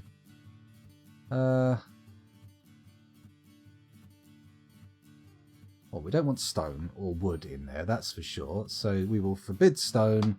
We will forbid... Well, weapons aren't an option. Forbid trap components, we don't want those. Weapons can stay. Other materials, no, don't want any of that shit. Core quality and total quality doesn't matter. Let's go to the armor. Body, head, feet, hands, legs, shield, fine. Metal, yes. Other materials, forbid. That's fine. Good. Additional options. Allow plant/animal. Allow non-plant animal. What the fuck is that kind of nonsense? Cool. Okay, so we've built our stockpile there. Oh, we haven't put it down yet. Enter. Oh, you fart-knocking bog popper. Here we go. Sorry, let's place one there. That's it. There's the stockpile. Let's click on it now to see if we can give it any other stuff. M, auto melt on. Okay, that's cool. I didn't even know you could do all that stuff down the bottom. How have I missed that? And then in I for a zone, enter activity zone. It's a dump. There we go. It's a dump. There we go. Do I have any other dumps, I wonder? Just to check up here. Is this a corpse stockpile? That's a corpse stockpile. Very different from a dump. Not the same thing at all. Not the same thing at all. Although we should probably have a dump somewhere, shouldn't we? Anyway, before we unpause this, let's do another quick save just to keep that sweet, sweet progress. Ah, progress. You beautiful, beautiful thing. I can smell progress. Sweet, saved progress. And then we'll type in strip caged all and see if that works. We'll see if that works, rather. Why wouldn't there be a dead rabbit in the dining hall? That is an interesting way to frame the question, Rafferty. That is an interesting way to frame it. However, I would like to keep dining halls free of, partially destroyed corpses. That would be annoying to have them there. You can't train enemy pets/mounts. They will always attack your dwarves, even when stray. That's a shame. But, at least they'll keep the volcano god happy, right? Who knows, maybe there'll be other dwarves in this fortress who will demand sacrifice. Rumour has it there's somewhat of a dark cult permeating through. And I know at least 3 sessions ago I said I was going to focus on religion, that stream, but we only got as far as building 1 temple. So there is more to be done, more to be said. Who Framed Roger Rabbit? That was on TV the other day, wasn't it? With old Bob Hoskins, and Jessica Rabbit, and old Roger Rabbit, and what's his face? I can't remember the actor's name. I should know it. Doc Brown from Back to the Future. Anyway, he's in it. I remember seeing that as a kid, and it fucking traumatised me when they did the end bit with him. God, that haunted me for months. Not shown it to the kids yet. We'll see how that works out. Although for some reason they've suddenly become very interested in watching Five Nights at Freddy's bollocks, which is that is bollocks themed around Five Nights at Freddy's. And by bollocks, I mean nonsense, not actual testicles. I wouldn't be letting my kids look at testicles on the internet, even if somebody had tattooed Freddy Fazbear over the wrinkles. That's just not appropriate. Where was I? Oh, yes, I was talking nonsense. But you can use goblin pets against elves. Tidy says, dude, there's a kids film that totally freaks me the fuck out. Well, let me guess. It's that one, The Adventures of Mark Twain, the old claymation one? Because that's my go-to thing that disturbed me as a kid. that far more than the end sequence, the demise of the villain in Who Framed Roger Rabbit. E.T. That one, 80s films were very much like that, though. They always required a harrowing, sad bit at the end, which for me, as a child, I thought fucking ruined those movies. Like Bigfoot and the Hendersons, E.T., they've all got some like bit at the end where you have to say, oh, goodbye, friend, hero, main character. Oh. And I always hated that in films. As a kid, it made me cry. As an adult, fuck off, it's none of your business. Where were we? Coraline. Oh, that's all slightly creepy, but it never really got to me because I only ever saw it as an adult. So, They stitch buttons on their eyes. They do. But again, I saw it as an adult, and I'd already read the book, I think. Isn't it based? I think I'm way off here, actually. I could be misremembering. I'm thinking of a different thing, but I thought it was based on a story by Clive Barker. Because he has done kids' books, I know that. Or maybe I'm thinking of somebody else kind of like Clive Barker, but not Clive Barker. Is it a Tim Burton original? I'm not sure. Is it even Tim Burton? I don't know. But I enjoyed the film. Coraline I enjoyed, but it didn't spook me. It gives me no spoops. Because I think when it came out I was in my mid-30s. So a little bit beyond spoopery by anything but the news. Are there any adults out there in the audience who find horror films difficult to watch or get easily spooked by them? Because I've not been frightened by a movie since I was in my late teens. And I have sought out scary movies. Although it could be to do with the fact that during my late teens and early to mid-20s, I was kind of keen on wanting to make movies. And so I kind of know a lot about how it's done. And once you peek behind the curtain, it can take a bit away from movies. Same with games as well. I got kind of into like the idea of making games, and it never progressed anywhere like filmmaking, but it did leave me with a fairly substantial knowledge of how the sausage is made, so to speak, and therefore it's a bit difficult for me to get excited about games without sitting there going, oh, they did that, they did this, they did that. Not that I've ever made one. Okay, we've got a maple bin. What's going in there?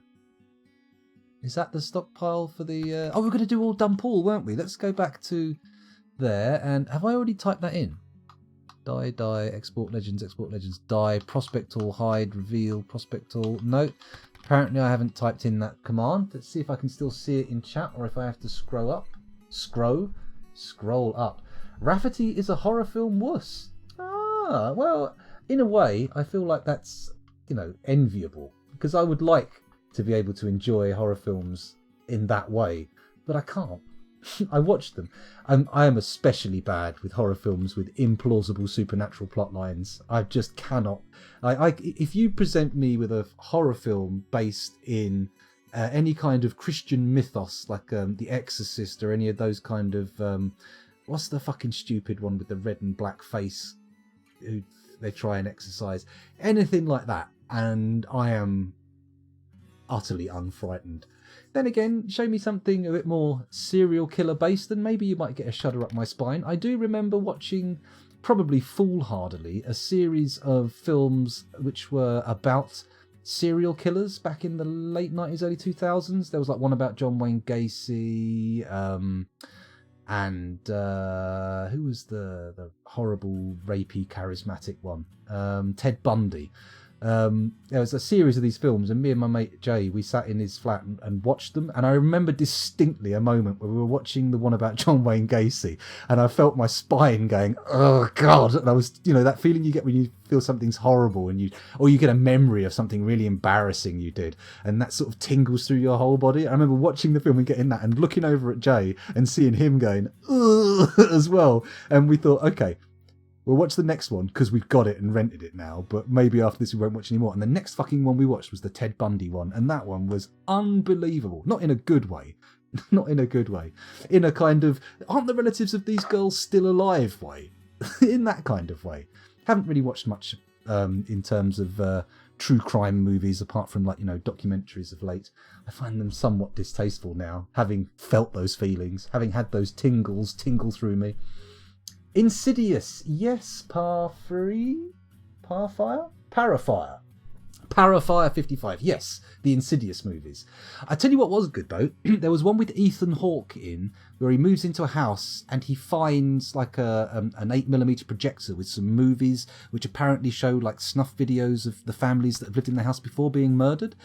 That one was quite good. I enjoyed that. The sequel not so much, bit shit, but the first one in that series was actually very good. That wasn't Sinister, that's the one, yes. And normally that kind of supernatural bump doesn't do anything for me, but I enjoyed that movie. I did a lot of like squinting into the corner of frame going, oh, is that the little guy who's, And then I think they fucked it up at the end by inventing the Bagul jump scare, which was I mean, I don't hate the Conjuring movies in a kind of, they're shit kind of way, but I find them deeply unfrightening. I don't find any of that kind of thing. Hard to explain, but I'm not easily convinced of supernatural stuff in the real world, at all, in fact. And, when a movie kind of hinges on you having a little bit of a suspicion that maybe it might be real or maybe it might be, this could happen in the real world, they just fucking lost me. You just lost me. If you just go full balls out, it's aliens, then I'm like, well, maybe aliens exist. That might work. But if you say, oh, it's a fucking ghost, then I'm like, it ain't. It's not. But there you go. There you go. What have we got going on here? Have I missed anyone else here? Arthritis, hair loss, the resentment of your children. Oh, Cupo's clearly explaining what happens when you get old. I'm not entirely sure what prompted that, but it's there. Not the one with the worst baddie ever. It was freaky until he showed his face. Yeah, exactly. He went ugh! At the end and everyone goes, oh, my, a jump scare, completely unearned. Very sad. 5 p.m. Sorry, lads. We've got to go and watch Call of Cthulhu. Well, I have. I'm going to take you in there on a raid. But for now, it's saving time. Jesus Christ, we've got a rush. I didn't realise it was 5. So, there's the game being saved. We're coming out. I'll go back over to the home screen. We'll kill Simon Swerwer, and I will make sure that stream I'm interested in has actually begun. We've only just begun. Or maybe not. No, they're still in the adverts, but that's fine. 12,000 people, our raid is going to mean absolutely fucking nothing. But hey, I want to share the glory of Tom running Call of Cthulhu with you, so I'm going to. How about that? Happy with that? Let's raid, and then I type in, what's the thing called? Yogscast, capital Y, Yogscast. There we go. Anyway, thank you very much for watching. There will be another stream of Dwarf Fortress tonight, sometime probably after 11 p.m. UK time. Certainly after this stream we're raiding now is finished. It's for charity. Maybe donate some money to the Jingle Jam, seeing as, we are going to watch the stuff. Be all cool. Anyway, thanks for watching, everybody. It's host big streams, raid little ones. Yeah, what, host, you mean finish the stream and then host? Yeah, it's a charity thing. Don't go in there saying, oh, raid, oh, just, join in. Don't. They're not going to have any alerts come up and tell them that we're coming in. Not with however many people we have, like 10 maximum. Let's find out. Let's just click the button and see who signs up. Anyway, yes, stream tonight after 11 probably. Other than that, thank you very much for watching. It's been a genuine pleasure streaming for you. Hopefully you've enjoyed yourselves. And hopefully our paths will cross again sometime. Regular scheduled streams, Monday nights and Thursday nights. And occasionally, like this, off schedule, whenever.